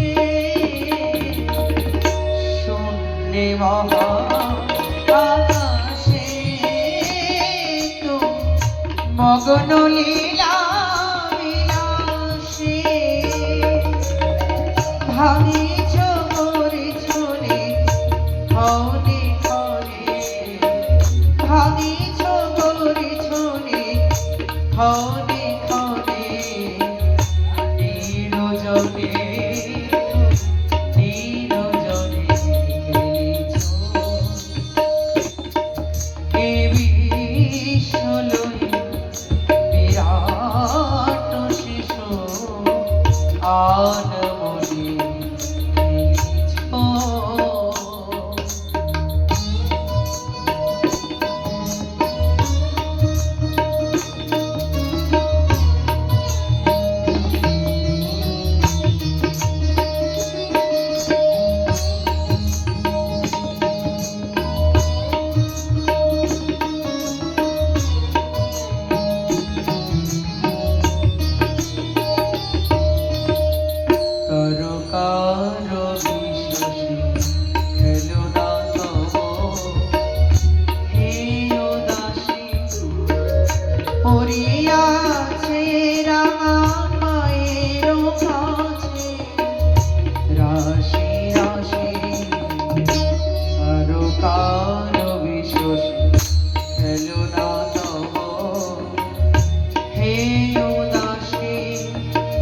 করিয়াছে রাঙা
ভগবান সকটে পদাঘাত করেছেন, সকাল গগন চুম্বন করেছে, ধরসাই হয়ে পড়েছে। বলি সকট ভঞ্জনকারী ভগবান কি। সকট মানে কি বললাম মা? গরুর গাড়ি। সকট মানে কি? গরুর গাড়ি। তাহলে গরুর গাড়ির চাকা কটা? কটা চাকা গরুর গাড়িতে? দুটো। আমাদের জীবনের চাকা কটা? দুটো। কি কি? ধর্ম আর সংসার। যদি বলি যে সংসারের কাজ করবো না, শুধু নামমালা যোগ্য, তাহলে কপালে দুঃখ আছে। তাহলে বৌমায় ভাত দিবে না, স্বামী তো ভাত দিবে না। সংসারের কাজ করতে হবে। সে শুধু সংসারের না, সাধুদের করতে হবে। আমরা যদি কর্তব্য না করি, আমরা কেউই নিজের জীবন নির্বাহ করতে পারবো না। রক্ষম সবাইকে নিজের কর্তব্য করতে হয়। আর যদি বলি যে শুধু আমি সংসারের কাজ করব আর ধর্ম করব না, তাহলে অপেক্ষা করো, যমদূত কদিন পরে এসে ড্যাঙ্গস পেটা করবে। তো দুটোকেই সমান তাহলে চালিয়ে নিয়ে যেতে হবে, তার নামই জীবন। অতঃপর ব্রজমণ্ডলে কে আসছেন? তৃণাবর্ত। কে আসছে? তৃণাবর্ত। ভগবানের কোলে বিরাজ, যশোদার কোলে বিরাজ করছেন ভগবান। আর ভগবান নিজের ওজন সহস্রাধিক বাড়িয়ে দিয়েছেন, সহস্রাধিক বেড়ে গেছে। যশোমতী বলছে, বাবা গোপাল কি ভারী হয়েছে, সে তোর নেওয়া যাচ্ছে না। যশোদা গোপালকে দোলনার মধ্যে রেখে দিয়ে অন্দরে গমন করেছে। কোন অস্ত্র কারোর উপর প্রয়োগ করতে গেলে তাকে কি করতে? শান দিতে হয়, তাই না? ভগবান শান দিয়ে দেখে নিয়েছেন যে আমার অস্ত্রটা ঠিক আছে কিনা। অস্ত্র কি ওজন বৃদ্ধি পেয়েছেন ভগবান, আর অস্ত্রটা ঠিক আছে কিনা। অতঃপর প্রভু বসে আছেন দোলনায়, খেলা করছেন।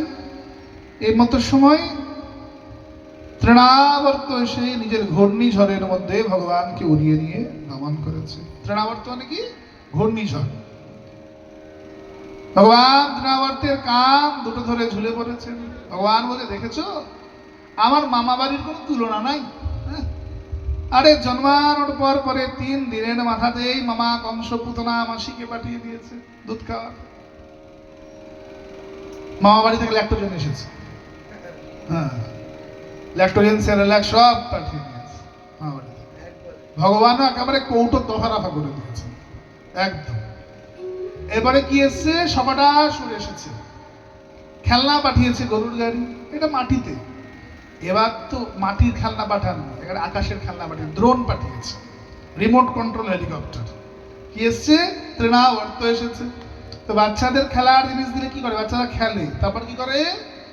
আছাড় মেরে ভাঙে, তবে ওদের শান্তি হয়। তো ভগবান তৃণাবর্তর কান ধরে ধরে ঝুলে পড়ে বলছে, মামা ভালো আছো? এই কে তোর মামা রে? হ্যাঁ, কংস মামা তোমায় পাঠিয়েছে, তুমি আমার মামা, আসো একটু খেলা করি। ভগবান তৃণাবর্তর কান ধরে ঝুলে নিজের ওজন সহস্রাধিক বৃদ্ধি পাইয়েছেন। ওজন তৃণাবর্ত সহ্য করতে পারলেন না, ভূতলাশায়ী হয়ে পড়ে তৃণাবর্ত মারা গেলেন। বলে তৃণাবর্ত উদ্ধারকারী ভগবান কি।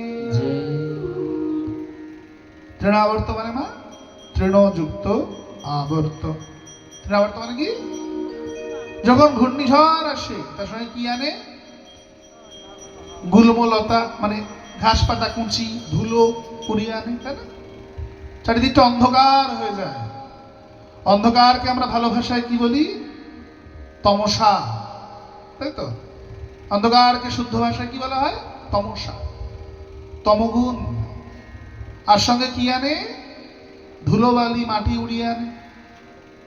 মাটিকে আমরা ভালো ভাষায় কি বলি? মৃত্তিকা বলি। আর কি বলি? এই কপালে তিলক করেছি কিসের দ্বারা? রাধাকুণ্ডের কি ওটা? রজ, রজ গুণ। তৃণাবর্ত কিসের প্রতীক? তমগুণ আর রজগুণের। ভগবান তৃণাবর্ত উদ্ধার লীলার মাধ্যমে তমগুণ আর রজগুণকে দমন করছেন।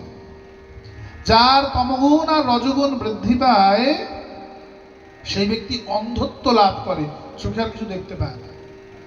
যার তমগুণ বৃদ্ধি পেয়েছে, যার মদ খেয়ে জীবন যায়, তো তাকে কি ধর্মের উপদেশ করো? তো উপদেশ নেবে? তারা ধর্মের উপদেশ গ্রহণ করে। আমার নিজের জীবনে হয়েছে, মা বিশ্বাস করুন। আমার এক শিষ্যা তার স্বামীকে একদিন এনেছে আমার কাছে, সে বলছে বাবা সকালে উঠেই মদ খায়। তাই আমি বলছি বাবু কেন খাও এরকম, লিভার নষ্ট হয়ে যাবে, বাঁচবে না তো বেশি দিন, সংসার বিনষ্ট হয়ে গেছে, বউয়ের সোনা দানাও সব শেষ করে দিয়েছ, খাবার অন্ন নাই, তো মদ খাওয়ার পয়সা কোথায় পাও? আমার প্রশ্ন করছে বাবা কখনো খেয়ে দেখেছেন? কাজে কি সর্বনাশ রে ঠাকুর, আমাকেই উল্টে প্রশ্ন করে, বাবা কখনো খেয়ে দেখেছেন? খেলে তো বুঝবেন কেমন আনন্দ। যদি এখন সে প্রসাদ ভোজি হয়ে গিয়েছে, আমাদের পথে এসেছে, বাড়িতে ঠাকুর সেবা করে, প্রসাদ ভোজি, এখন কাষ্ঠ দিয়ে বিগ্রহ নির্মাণ করে, জগন্নাথ বলরাম সুভদ্রা বানায়, নিতাই গৌর বানায়, খুব সুন্দর কাঠের শিল্পী। কিন্তু এত মদ খেতে আমাকে উল্টে প্রশ্ন করেছে, বাবা আপনি খেয়ে দেখেছেন কখনো? খেলে বুঝবেন, তবে কি আনন্দ। তো যিনি তমগুণান্বিত ব্যক্তি, তাকে তুমি ধর্ম উপদেশ করে পার পাবে না। যদি খুব সদ্গুরুর চরণাশ্রিত না হয়, এইরূপ ব্যক্তিরা ধর্ম উপদেশ গ্রহণ করে না। আর রজগুণ যেখানে বৃদ্ধি পায়, যাদের খুব টাকার অহংকার আছে, তুমি তাকে ধর্ম উপদেশ করতে পারবে না। তাকে তুমি গিয়ে বললো যে বাবা চলো হরি কথা শুনবে, বলে জ্ঞান দিতে এসছি।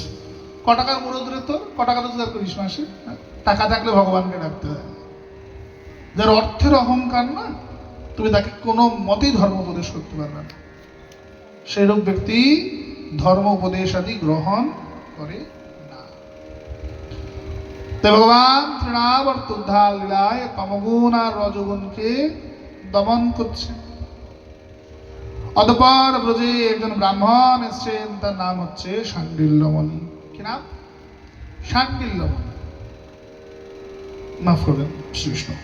ব্রজে একজন ব্রাহ্মণ এসছেন, তার নাম হচ্ছে গর্গাচার্য মুনি। কি না? গর্গাচার্য। শাণ্ডিল্যমণি হচ্ছেন ঘোষেদের গুরুদেব, কিন্তু ভগবান যদিও ঘোষের ঘরে পালিত হচ্ছেন, এটা বৃষ্ণি বংশজাত, তাই বসুদেব ওনাদের কুলগুরুকে গর্গাচার্যকে পাঠিয়েছেন, বৃন্দাবনে যাও, আমার পুত্র ওখানে আছে। গর্গাচার্য সে বললেন শাণ্ডিল্য তীর্থযাত্রায় আছে, তাই আমি এসছি নামকরণ করতে। হে নন্দ গোপ, নন্দ বাবা বললেন স্বাগতম। বললেন নামকরণ তো হবে, কিন্তু কোনো উৎসব হবে না। তো নামকরণ কোথায় হবে? গোয়ালে নামকরণ করবে। যশোদা শুনে খুব রেগে গেছে, যে জমিদারের ছেলে, গ্রামের মুখিয়ার ছেলে বলে কথা, পঞ্চায়েত প্রধানের ছেলে, আমার ছেলের নামকরণ হবে গোয়ালে, কেন উৎসব কেন হবে না? নন্দ বাবা বলছে তোমার ছেলের যা মহিমা, উৎসবটা না করলেই ভালো। কেন? 3 দিনের মেলায় পুতুনামাসি, 6 মাসের মাথায় সকটা সুর, 9 মাসের মাথায় তৃণাবর্ত, এখন নামকরণের উৎসব করলাম, কোন না কোন অসুর এসে হাজির হবে। তো ওর থেকে বাবা গোয়ালেই নামকরণটা হোক। যশোদা রোহিণী উভয়ের পুত্রকে পাল্টাপাল্টি করে নিয়েছেন। দেখি তো কত বড় সাধু, কত বড় জ্যোতিষী, কত বড় নামকরণ করেনেওয়ালা এসেছে, হ্যাঁ আমাদের উৎসবটাকে আটকে দিল এসে।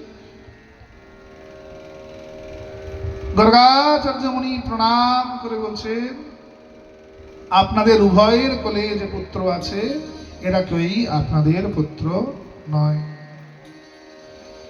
গর্গাচার্য বলতে চেয়েছে যে এরা কি আপনাদের পুত্র না, এরা উভয় স্বয়ং ব্রহ্ম। একজন 16 কলায় পরিপূর্ণ ব্রহ্ম, আর একজন 1 কলায় পরিপূর্ণ ব্রহ্ম। যশোদা রোহিণী ভাবলেন, দেখেছিস দিদি, ঠিক ধরে ফেলেছে, সাধু বড় জ্যোতিষী, সব জানে। দে দিদি তোর ছেলে তুই নে, আমার ছেলে আমায় দে। রোহিণী আর যশোদা 2 ছেলে আর পাল্টাপাল্টি করে বসে পড়েছে। গর্গাচার্য বলছেন এর বল, জগতের বল হবে, সবার হৃদয় রমণ করবে, তাই এর নাম হবে বলরাম। বলো বলরাম কি, বলভদ্র ভগবান কি। আর বললেন ইনি কর্ষণ করে আকর্ষণ করবেন, তাই নাম হবে কি? কৃষ্ণ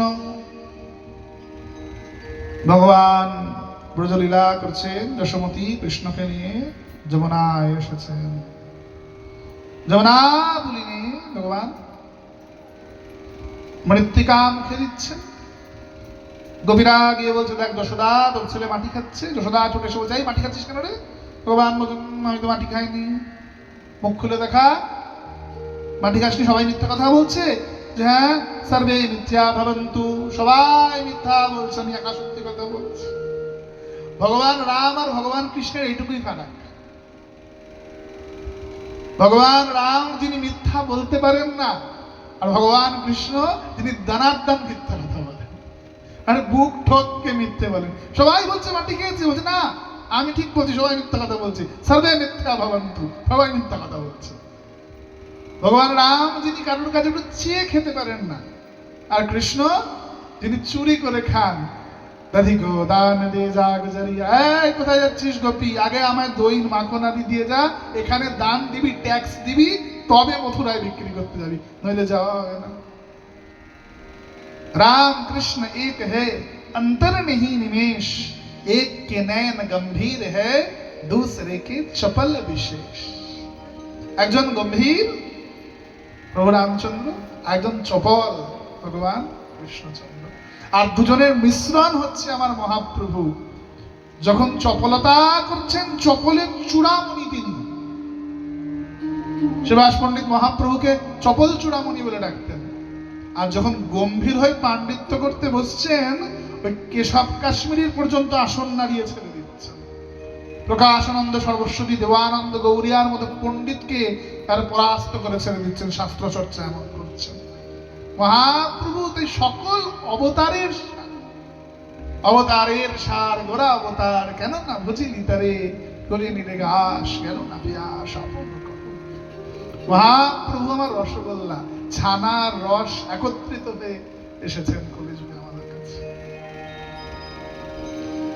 মা বলছে, মুখ খোল, মাটি খেয়েছিস। ভগবান মুখ খুলেছেন, মুখের মধ্যে ব্রহ্মাণ্ড দেখছেন। যে মুখের মধ্যে ব্রহ্মাণ্ড দেখেছেন, মা অজ্ঞান হয়ে পড়ে গেছে। ভগবান যদি ব্রহ্মাণ্ড দেখানোরই হতো, তাতে বাড়িতে দেখালেই পারত, মাটি খেয়ে দেখানোর কি দরকার ছিল? ভগবান আসলে বলতে চেয়েছেন, যত তীর্থ আছে সকল তীর্থে থেকে উৎকৃষ্ট তীর্থ হচ্ছে ব্রজমণ্ডল, আর এই ব্রজেই সকল কিছু বিরাজ করছে। আর ব্রজের গোপিকাদের চরণেই সকল কিছু আছে। তাই ভগবান ব্রজগোপীদের চরণের ধুলা মুখের মধ্যে দিচ্ছে। সুখমণি বলছেন, এটা নয়, এটা নয়, আসল কারণটা বলুন। কি চাইছে? অন্তর্নিহিত অর্থ, ইনার মিনিং। আমাদের সনাতন শাস্ত্র কখনো বাহ্যিক কথা বলে না, সবসময় অন্তরের কথা বলে। কি বলতে চাইছে? ভগবান মুখের মধ্যে কি দিচ্ছেন? মাটি। মাটিকে ভালোবাসা কি বলে বললাম? রজ, রজগুণ। মুখের মধ্যে কি আছে মা? দাঁত আছে। দাঁতের রং কি? সাদা। সাদা কিসের প্রতীক? শতগুণের প্রতীক। সাদা কিসের প্রতীক? শতগুণ। হলুদ বা লাল হচ্ছে রজগুণ, আর নীল বা কালো হচ্ছে তমগুণ। সাদা কিসের প্রতীক? শতগুণের প্রতীক। দাঁতের কবার জন্ম হয়? দুইবার। বৈষ্ণবদের আর ব্রাহ্মণদের কবার জন্ম হয়? দুইবার। মাতৃজঠর থেকে জন্মটাই ব্রাহ্মণের জন্ম নয়। জন্ম না জায়তে শূদ্রা সংস্কারাৎ দ্বিজ উচ্যতে, বেদ পাঠেত ভবেত বিপ্রা ব্রহ্ম জানতি ব্রাহ্মণা। মন দিয়ে বুঝবেন কি বলছে। জন্মে সবাই শুদ্ধ, সবাই সমান, জন্ম দিকে চলে আসে। জন্ম না জায়তে শূদ্রা সংস্কারাৎ দ্বিজ উচ্যতে। যখন সংস্কার হলো, উপবিত হলো, পৈতে হলো, কি হলো? সে দ্বিজ হলো, মানে দুইবার জন্ম হলো। দ্বিজ মানে তার দুবার জন্ম, তাকে কি বলা হয়? দ্বিজ বলা হয়। সংস্কারাৎ দ্বিজ উচ্যতে, বেদ পাঠেত ভবেত বিপ্রা। যিনি বেদ পাঠ শিখেছেন, মন্ত্র ঠিক মতো শিখেছেন, সংস্কৃত অধ্যয়ন করেছেন, তাকে কি বলা হয়? বিপ্র বলা হয়। কিন্তু গায়ে সুতো তো আছে, পইতে তো আছে, মাথায় টিক্কি নাই, কেটে ফেলে দিয়েছে, ওটা বাইরে দেখা যায়। সুতোটা তো শার্টের ভেতরে দেখা যায় না। তাকে ব্রাহ্মণ বলবে? তিনি ব্রাহ্মণ নন, পাষণ্ড। গায়ে সুতোটা তো জড়ানো আছে, মাথা শিখাটা নাই, গলাতে তিলক নাই, গলায় তুলসীর মালা নাই, পাষণ্ড, ব্রাহ্মণ নন। পড়াশোনাই করেননি, সংস্কৃত ঠিক মতো উচ্চারণ করতে জানেন না, শ্লোক ব্যাখ্যা করে বাংলা অনুবাদ করতে জানেন না, শ্লোক ব্যাখ্যা করে পড়তে জানেন না, একটা মন্ত্র পাঠ করতে গেলে 5 বার তুতলান, অমন ব্রাহ্মণকে ব্রাহ্মণ বলছে না শাস্ত্র। বেদ পাঠেদ ভাবেদ বিপ্রা, যিনি বেদ পাঠী, যিনি মন্ত্রজ্ঞান আছে যার, তাকে কি বলা হচ্ছে? বিপ্র। ব্রহ্মজানতি ব্রাহ্মণ, সেই ব্রহ্মকে যিনি অন্বেষণ করছেন, ব্রহ্মকে যিনি জেনেছেন, তিনি কি? ব্রাহ্মণ। তাহলে ব্রাহ্মণের বা বৈষ্ণবের জন্ম কবার হয়? বৈষ্ণবের জন্ম হয় দীক্ষার সময়, ব্রাহ্মণের জন্ম হয় কখন? উপবীতের সময়। তো ভগবান দাঁতের মধ্যে রস দিচ্ছেন, এখানে দন্ত হচ্ছে ব্রাহ্মণ বা বৈষ্ণবের প্রতি। আর বলছে শোনো, কেবল মাত্র রজগুণ, কেবল মাত্র শতগুণের আধারে ধর্ম টিকে থাকে না, কখনো কখনো রজগুণেরও প্রয়োজন হয়। ধর্ম রক্ষার জন্য যদি অস্ত্র ধারণ করা হয়, তবে সেটাও ধর্মই। অহিংসা পরম ধর্ম, ধর্ম রক্ষা তথৈব চ। অহিংসা ততক্ষণই ধর্ম যতক্ষণ না আমার ধর্মের হানি হচ্ছে। কিন্তু যদি আমার ধর্মের হানি হয়, সেখানে অস্ত্র তোলাই আমার ধর্ম। ধর্ম রক্ষা তথৈব চ, ধর্ম রক্ষা করাই সেখানে আমার ধর্ম। যেমন আগামীকাল কি তিথি মা? অক্ষয় তৃতীয়া তিথি। এই অক্ষয় তৃতীয়ার তো মহিমা কেন জানেন? এই অক্ষয় তৃতীয়ার দিন মহামুনি বেদব্যাসের মুখে কথা শুনে গণেশজি মহাভারত রচনা করতে শুরু করেছিলেন। অক্ষয় তৃতীয়ার দিন ভগবান দ্রৌপদীকে বস্ত্রহরণ লীলার সময় বস্ত্র প্রদান করেছিলেন। এই অক্ষয় তৃতীয়ার তিনি মাধবেন্দ্র পরিবার কেচ্ছলা গোপীনাথকে চন্দন দিয়েছিলেন, চন্দন যাত্রা হয়। অক্ষয় তৃতীয়া যে তিথি, আলো করে যমদগ্নি পুত্র ভগবান পরশুরাম জন্মগ্রহণ করেছিলেন। বলো পরশুরাম ভগবান কি।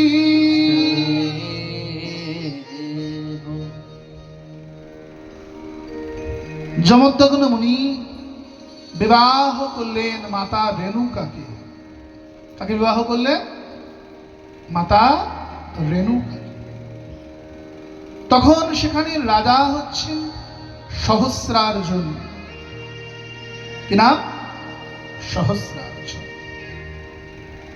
যার সহস্র বাহুর বল ছিল। সহস্রার্জুন কামুক রাজা, লোলুপ রাজা।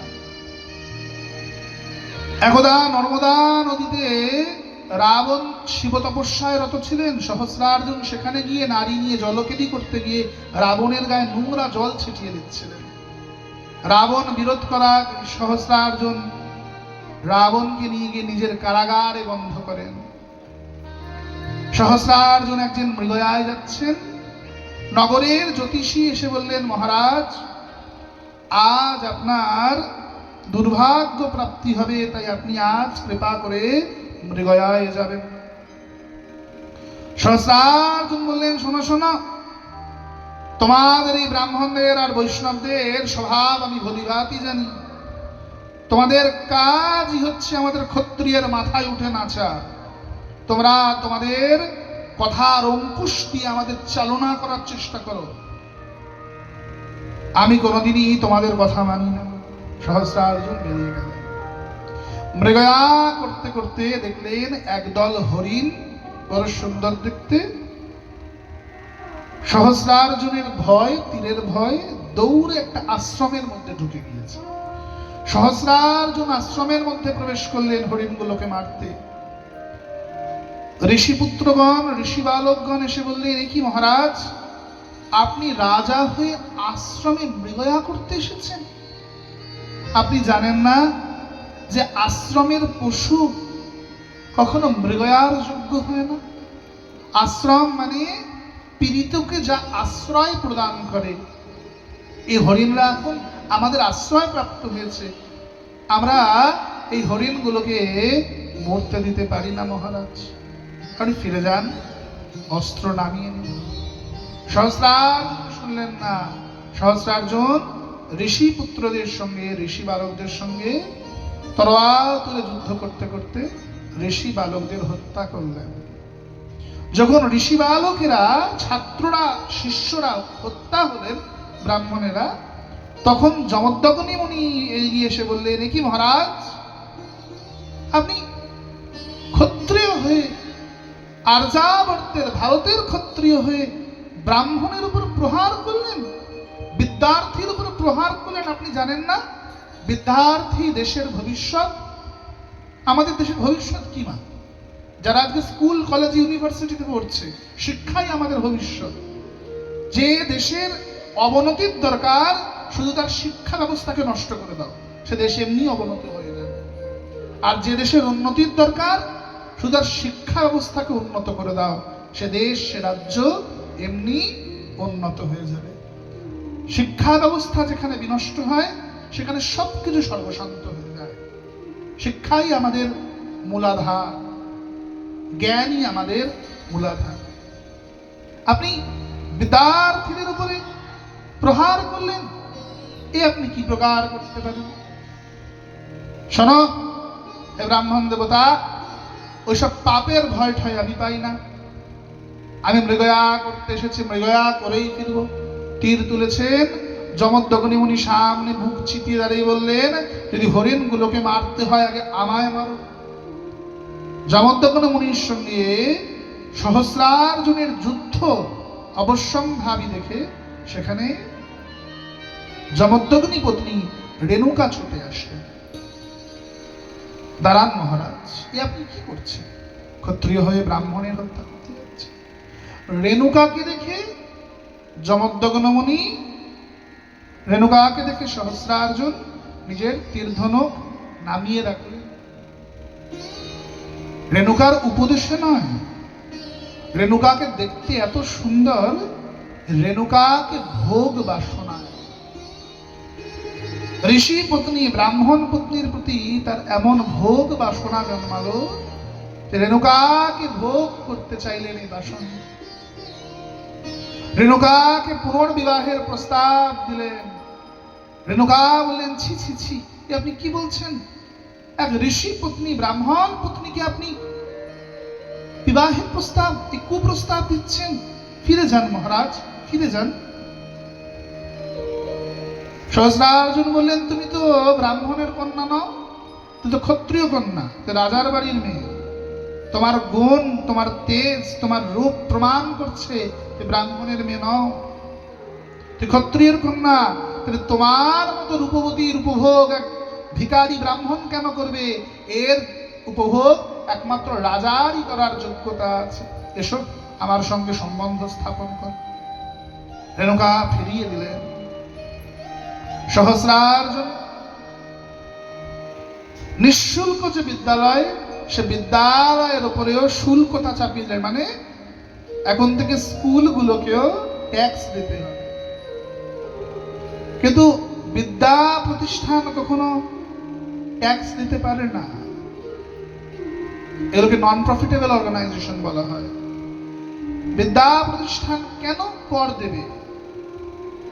আসলে কেবল আর কেবল মাত্র বিদ্যাকে বিনষ্ট করার একটাই প্রচেষ্টা, বিদ্যাকে বিনষ্ট করার প্রচেষ্টা। সহস্রার্জুন বারংবার করে আক্রমণ করছেন জমদগ্নি ঋষির আশ্রমে, বারংবার, আর বারবার করে হারিয়ে দিচ্ছেন। জমদগ্নি মুনি তথা তার পুত্ররা। মা রেণুকা তখন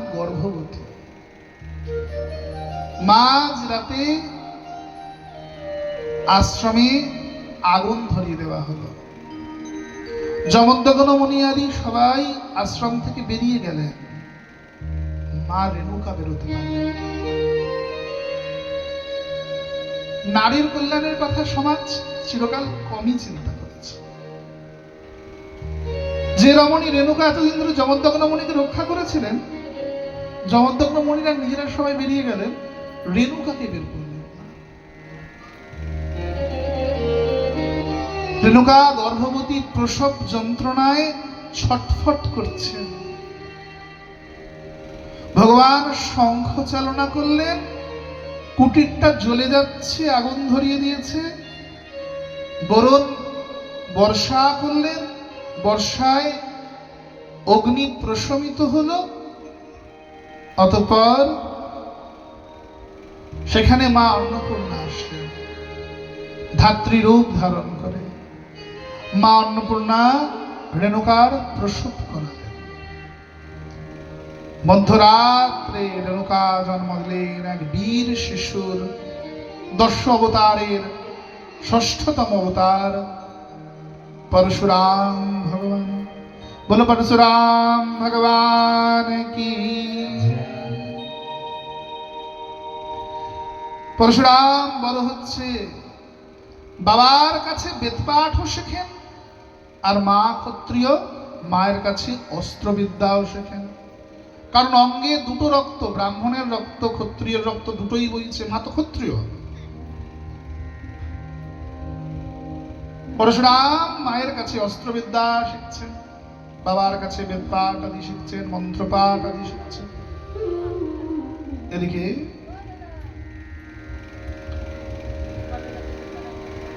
সহস্রার্জুন পুনরপি আক্রমণ করেছেন। আক্রমণ করে ঋষি বালকদের উপর অত্যাচার করছেন, আর রেণুকাকে তুলে নিয়ে যাওয়ার চেষ্টা করছেন। অন্যান্য ঋষি বালকরা পালিয়ে গেলেন, পরশুরাম পালালেন না। তখনও নাম রাম, পরশুরাম নয়। রাম পালালেন না।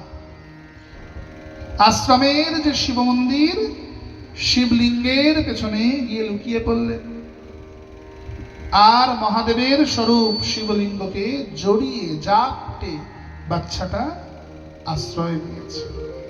মহাদেবের উপরে নিজেকেই উৎসর্গ করে দিয়েছে, যেন নিজেকেই চড়িয়ে দিয়েছে।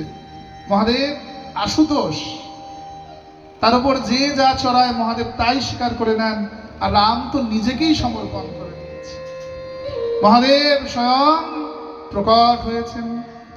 ব্রহ্মা মুরারি সুরার্চিতলিঙ্গম নির্মল ভাষিত সুশোভিতলিঙ্গম জন্মজ দুঃখ বিনাশকলিঙ্গম তৎপ্রণমামি সদা শিবলিঙ্গম।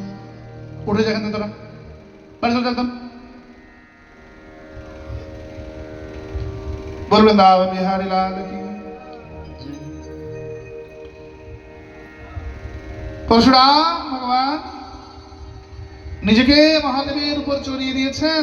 মহাদেব স্বয়ং প্রকট হয়েছেন, আর রুদ্র অবতার ধারণ করে এই সহস্রার্জুনের সৈন্য সামন্তকে বিনষ্ট করে দিয়েছেন। রাম বললেন, মা, শুধু বেদপাঠ, শুধু মন্ত্রপাঠ কখনোই আমাদের ধর্ম নয়। শুধু শিক্ষা, শুধু বেদপাঠ, শুধু ধর্মপাঠ করে যদি আশ্রমকে রক্ষাই করতে না পারি, ধর্মকে রক্ষাই করতে না পারি, নিজের মায়ের চরিত্রকে রক্ষা করতে না পারি, তাহলে আমি অমন ধর্ম মানি না। আমি অমন ব্রাহ্মণের ধর্ম মানি না, যে ব্রাহ্মণের ধর্ম বা যে সনাতন ধর্ম ধর্মের বদলে পুরুষকে নপুংসক তৈরি করে দেয়। আমি অস্ত্রবিদ্যা শিক্ষা করব। হ্যাঁ, বেদপাঠ পিতার কাছে শিখবো 100 বার। এক হাতে যদি মালা ধরি তো আরেক হাতে ভালা ধরবো। এক হাতে যদি শাস্ত্রের জ্ঞান থাকে তো আরেক হাতে শস্ত্রের জ্ঞান, অস্ত্রের জ্ঞান থাকবে আমার। রেণুকার আশীর্বাদ নিয়ে রাম বেরিয়ে গেলেন কৈলাসের উদ্দেশ্যে। মানস সরোবরের তটে মহাদেবকে গিয়ে প্রণাম করলেন। মহাদেবের কাছে ধনুর্বিদ্যা শিক্ষা করতে চাইলেন। ধনুক বিদ্যার আদি গুরুকে স্বয়ং মহাদেব যে কারণে স্তুতিতে বলা হচ্ছে পিনাক হস্তায় জটাধরায় দেব্যায় দেবায় দিগম্বরায় তস্मै নকারায় নমঃ শিবায়। মহাদেবের কাছে ধনুর্বিদ্যা শিক্ষা করতে গেলেন।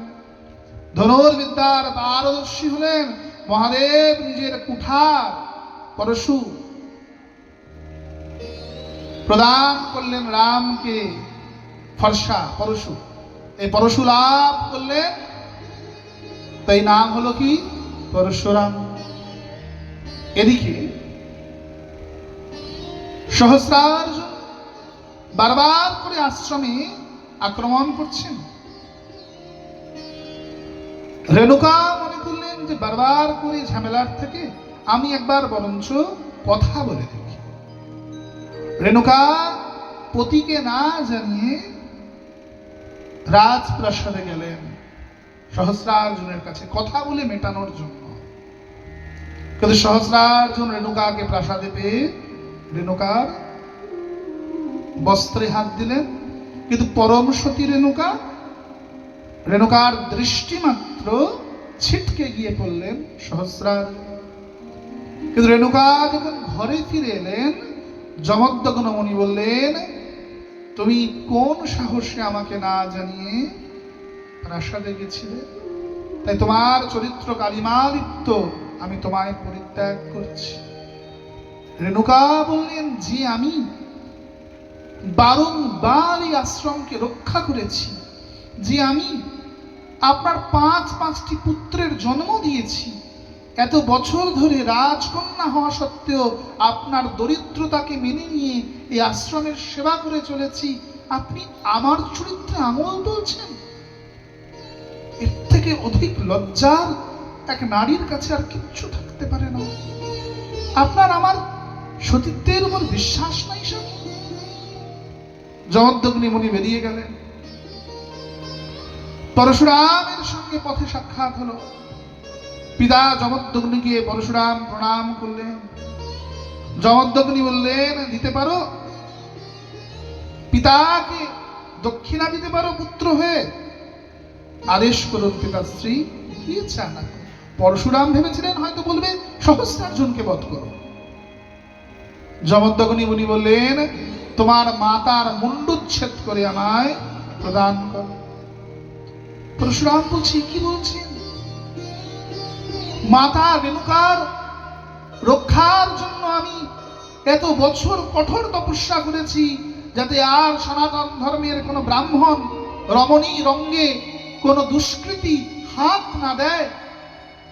আর আপনি বলছেন নিজের মায়ের মুণ্ডুচ্ছেদ করে দেব? আপনি কি বলছেন পিতাশ্রী? আপনি নিজের আদেশগুলো পরিত্যাগ করুন, আপনি আদেশ পাল্টে নিন। না, দিতে যদি হয় তো তোমার মায়ের মুণ্ডচ্ছেদ করে আমার সম্মুখে নিয়ে আসো। যা। পরশুরাম মায়ের সামনে কুঠার এনে দাঁড়িয়েছে।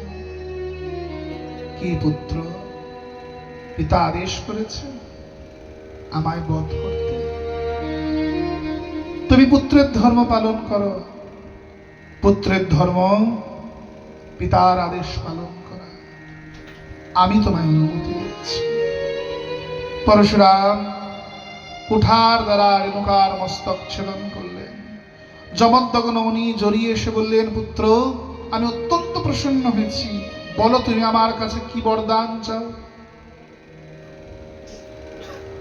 পুত্র বললেন, যদি বর দিতে হয় তাহলে আমার মায়ের পুনর্প্রাণ সঞ্চার করুন, আপনার বেদ বিদ্যা বলে। যমদগ্ন মুনি বললেন, আমি আমার পুণ্যবল জীবনে কোনোদিন প্রয়োগ করিনি, নিজের রক্ষার্থেও নয়, কিন্তু আজ তোমার প্রতি আমি এত প্রসন্ন পুত্র, আমি তোমার কথায় তোমার মাকে জীবন দান করছি। রেণুকাকে পুনরায় জীবন দান করলেন। সহস্রার্জুনের 4 পুত্র গ্রামে বেরিয়েছেন পরিভ্রমণ করতে। ছদ্মবেশে আসলেন আশ্রমে যমদগ্ন মুনির। এই যমদগ্ন মুনির আশ্রমে কপিলা গাই আছেন, কামধেনু। কামধেনু মানে তার কাছে যা চাওয়া হয় তাই পাওয়া যায়। সহস্রার্জুনের পুত্ররা মৃগয়া করতে এসে হাঁপিয়ে গেছেন, জল চাইলেন। রেণুকা জলের বদলে মিষ্টান্ন, লুচি, পুরি আদি 56 ভোগ 36 ব্যঞ্জন নিয়ে আসলেন। এরা খেয়ে বললেন, এত সুস্বাদু খাবার এর আগে তো কখনো খেয়ে দেখি নাই। দেখি তো কেমন করে এত তাড়াতাড়ি এত রান্না করে আনছে। গিয়ে দেখলেন রেণুকা শুধু গিয়ে কামধেনুকে প্রণাম করছেন, কামধেনু সকল রন্ধন প্রস্তুত করে দিচ্ছেন।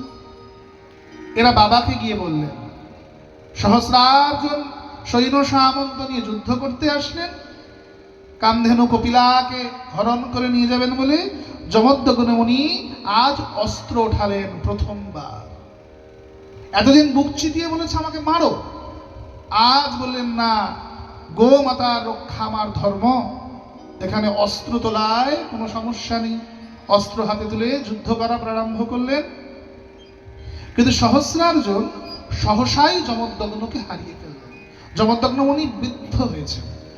যতই উনি গুরু হন, অস্ত্রবিদ্যা উনি ক্ষত্রিয়দের দেন, কিন্তু বৃদ্ধ হয়েছেন তো পেরে উঠলেন না।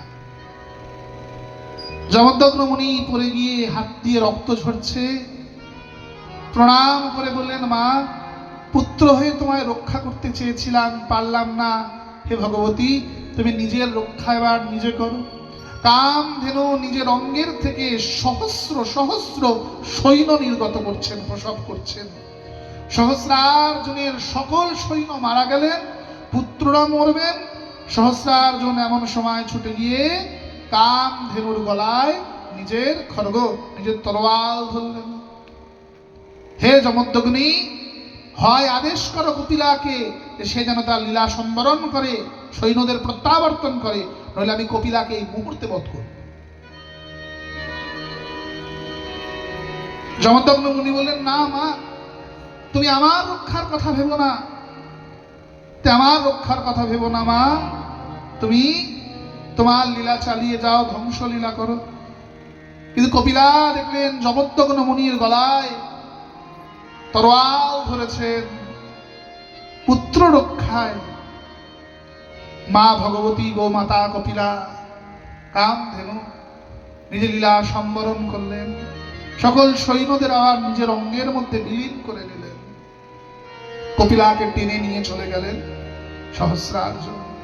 রেণুকা কাঁদছেন, যমদগ্নি কাঁদছেন। পরশুরাম ফিরে এসে কাঠ কেটে এসে বললেন, মা কি হয়েছে? বললেন, দেখো বাবা, ওই পাপিষ্ঠ আমাদের কামধেনু কপিলাকে তুলে নিয়ে চলে গিয়েছে।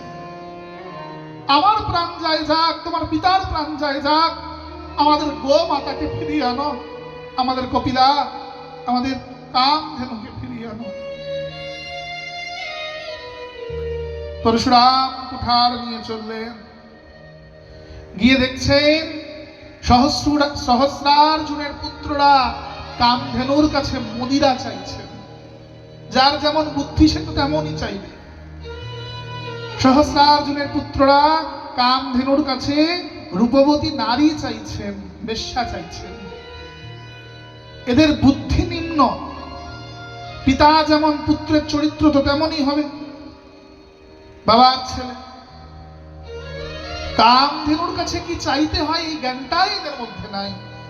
কামধেনু প্রসাদ দিতে পারেন, দুধ দিতে পারেন, কৃপা দিতে পারেন, মদিরা, গণিকা এগুলো তো কামধেনু দিতে পারেন না। অপবিত্র বস্তু তো মা দেবেন না।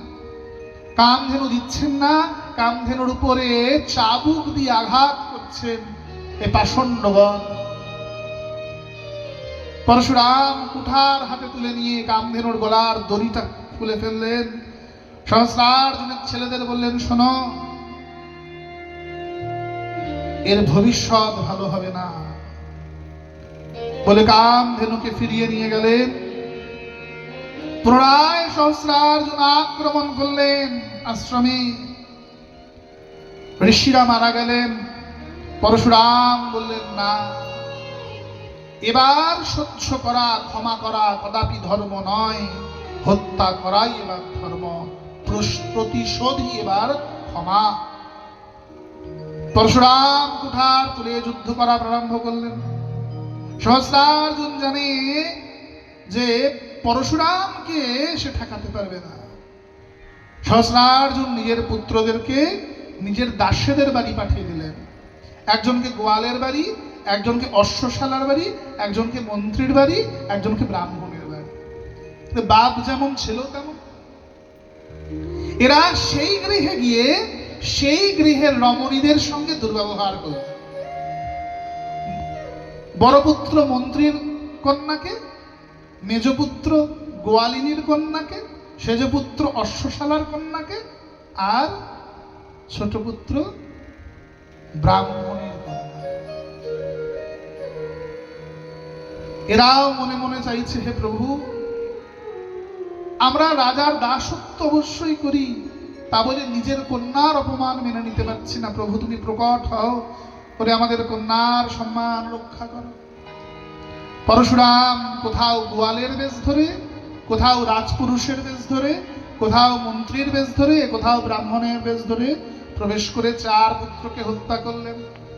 অতঃপর সহস্রার্জুনকে বধ করলেন।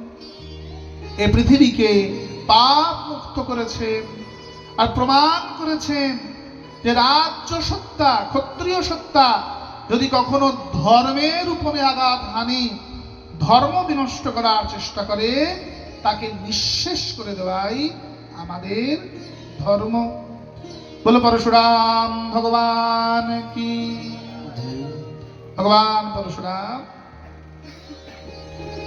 এই অক্ষয় তৃতীয়ার অন্য তিথিতে আবির্ভূত হয়েছে। কাল অক্ষয় তৃতীয়া। এই তিথিতে যে কাজ করা হয় মা, তার প্রতিফল অক্ষয় হয়ে থাকে। কাল অতি অবশ্যই সবাই ভগবানের অঙ্গে চন্দন লেপন করবেন। আর আগামীকাল তো আমাদের এখানেও একটি উত্তম উৎসব আছে, জানেন তো? কি উৎসব কালকে? কাল ষষ্ঠ দিবস। ষষ্ঠ দিবসে কি হয় ভগবত সপ্তাহে? কৃষ্ণ রুক্মিণীর বিবাহ হয়। তো অক্ষয় তৃতীয়ার দিন যে দান করা হয়, সেই দানও অক্ষয় হয়ে থাকে। তো কাল কৃষ্ণ রুক্মিণীর বিবাহের সময় মায়েরা সবাই মা রুক্মিণীর জন্য উপহার নিয়ে আসবেন। শাড়ি বা বাসন, যার যেটি সামর্থ্য, সঙ্গে নিয়ে আসবেন রুক্মিণীকে দান করার জন্য। বল অক্ষয় তৃতীয়া মহাতিথি কি। এদিকে ভগবান নিজের দন্তের মধ্যে রজ প্রদান করছেন। রজ প্রদান করে বলছেন, হে ব্রাহ্মণগণ, বৈষ্ণবগণ, কেবল মাত্র শত গুণের আধারে ধর্মকে টিকিয়ে রাখা যায় না, মাঝে মাঝে রজগুণেরও প্রয়োজন হয়ে থাকে। রজগুণের দরকার। ভগবান পুনরপি ব্রজমণ্ডলে লীলা করছেন যশোদার অঙ্গনে। দোলনার মধ্যে শুয়েছেন, সেখানে কাকাসুর আসলেন, ভগবানের অঙ্গের ঠোকর মারতে গেলেন। ভগবান কাকাসুরের গলা টিপে কাকাসুরকে বধ করলেন। এই কাকাসুর হচ্ছে পূর্বজন্মে ইন্দ্রের পুত্র জয়ন্ত। কিনা? জয়ন্ত ইন্দ্রের পুত্র। রাম যখন ভগবতী সীতাকে নিয়ে চিত্রকূট পর্বতে আছেন, এই ইন্দ্রের ছেলে সীতাকে ভোগ করতে গেছিলেন। পিতৃদোষেন চরিত্রতা। বাবা যদি চরিত্রহীন হয়, তো পুত্রও চরিত্রহীন হয়। পিতৃদোষেন মূর্খতা। বাবা মূর্খ হলে পুত্রকে উপদেশ করতে পারেন না। জয়ন্ত সীতাকে ভোগ করতে গেলেন। বাবা অহল্যাকে ভোগ করতে গেছিলেন, জয়ন্ত সীতাকে ভোগ করতে গেলেন। ভগবান রাম বাণ ছুড়লেন, জয়ন্তর একটা চোখ কানা হয়ে গেল। জয়ন্ত এসে ক্ষমা চাইলেন। ভগবান বললেন, এ যুগে নয়, এক যুগ কাক হয়ে ঘুরে বেড়াও। এখন কাক হয়ে তুমি আমার বউকে ভোগ করতে গেছিলে, দ্রাপরে এসো, তখন তোমাকে উদ্ধার করুন। ভগবান সেই কাকাসুরকে উদ্ধার করছেন। বলো কাকাসুর উদ্ধারকারী ভগবান কি জয়। কাকাসুরকে উদ্ধার করছেন।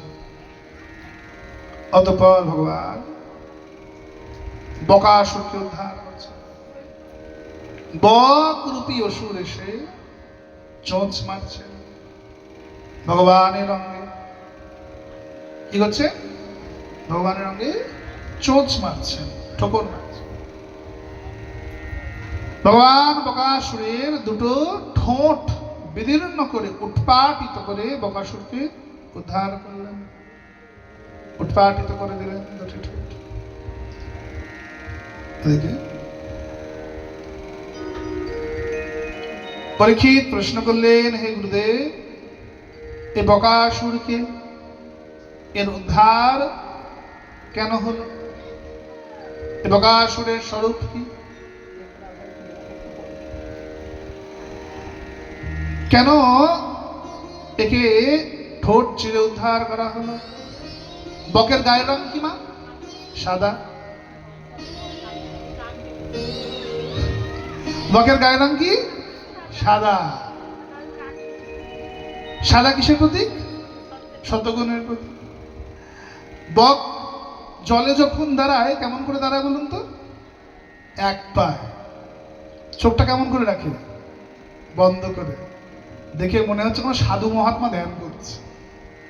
মাছ মনে করে বক বোধহয় ঘুমাচ্ছে, মাছ বকের পায়ের ধারে ঘুরে, আর বক সুযোগ মতো সেই মাছকে ভক্ষণ করে। বকাসুর হচ্ছেন আমাদের সমাজের সেই সাধুরা যারা সাধুর বেশতে পড়েন, ব্রাহ্মণের বেশতে পড়েন, কিন্তু আদতেও যারা সাধু নন। আমাদের সমাজে এমন অনেক সম্প্রদায় আছে, অনেক সম্প্রদায় যেখানে ধর্মের নামে ধর্ম ব্যবসা বা ধর্মের নামে পাষণ্ডতা চলে, এতে কোনো সন্দেহ না। ধর্মের পথে যখন আসবেন এটি দেখে আসবেন যে আমি যে গুরুর কাছে দীক্ষা নিচ্ছি তিনি ত্যাগী তো, তিনি ভোগী নন তো, তেনার চরিত্রগত গুণ উত্তম তো, তিনি শিক্ষিত তো, পণ্ডিত তো। অপণ্ডিত কখনো গুরু হবেন না। না ওই অমুক মঠের মহারাজ তমুক মঠের মহারাজ যোগ্যতা কি না উনি ভালো রান্না করতে পারেন, উনি সকালবেলা উঠেই তেলের মধ্যে বেগুন বেসনে দিয়ে বেগুনি ভাজেন। এটা মঠের মহারাজের কাজ হলেও এটা গুরুর কাজ নয়। গুরুদেব পণ্ডিত হন, যিনি পাণ্ডিত্য করবেন, শিষ্যকে ধর্ম জ্ঞান উপদেশ করতে পারবেন, তাকে গুরু বলা হয়। গুরু মানে কি? অন্ধকার থেকে যিনি আলোর পথে নিয়ে যান, অজ্ঞানের অন্ধকার থেকে যিনি আলোর পথে নিয়ে যান, তাকে কি বলা হয়? গুরু বলা হয়। যখন আমরা ধর্মের পথে আসবো, যখন আমরা দীক্ষা গ্রহণ করবো, দেখবো সম্প্রদায়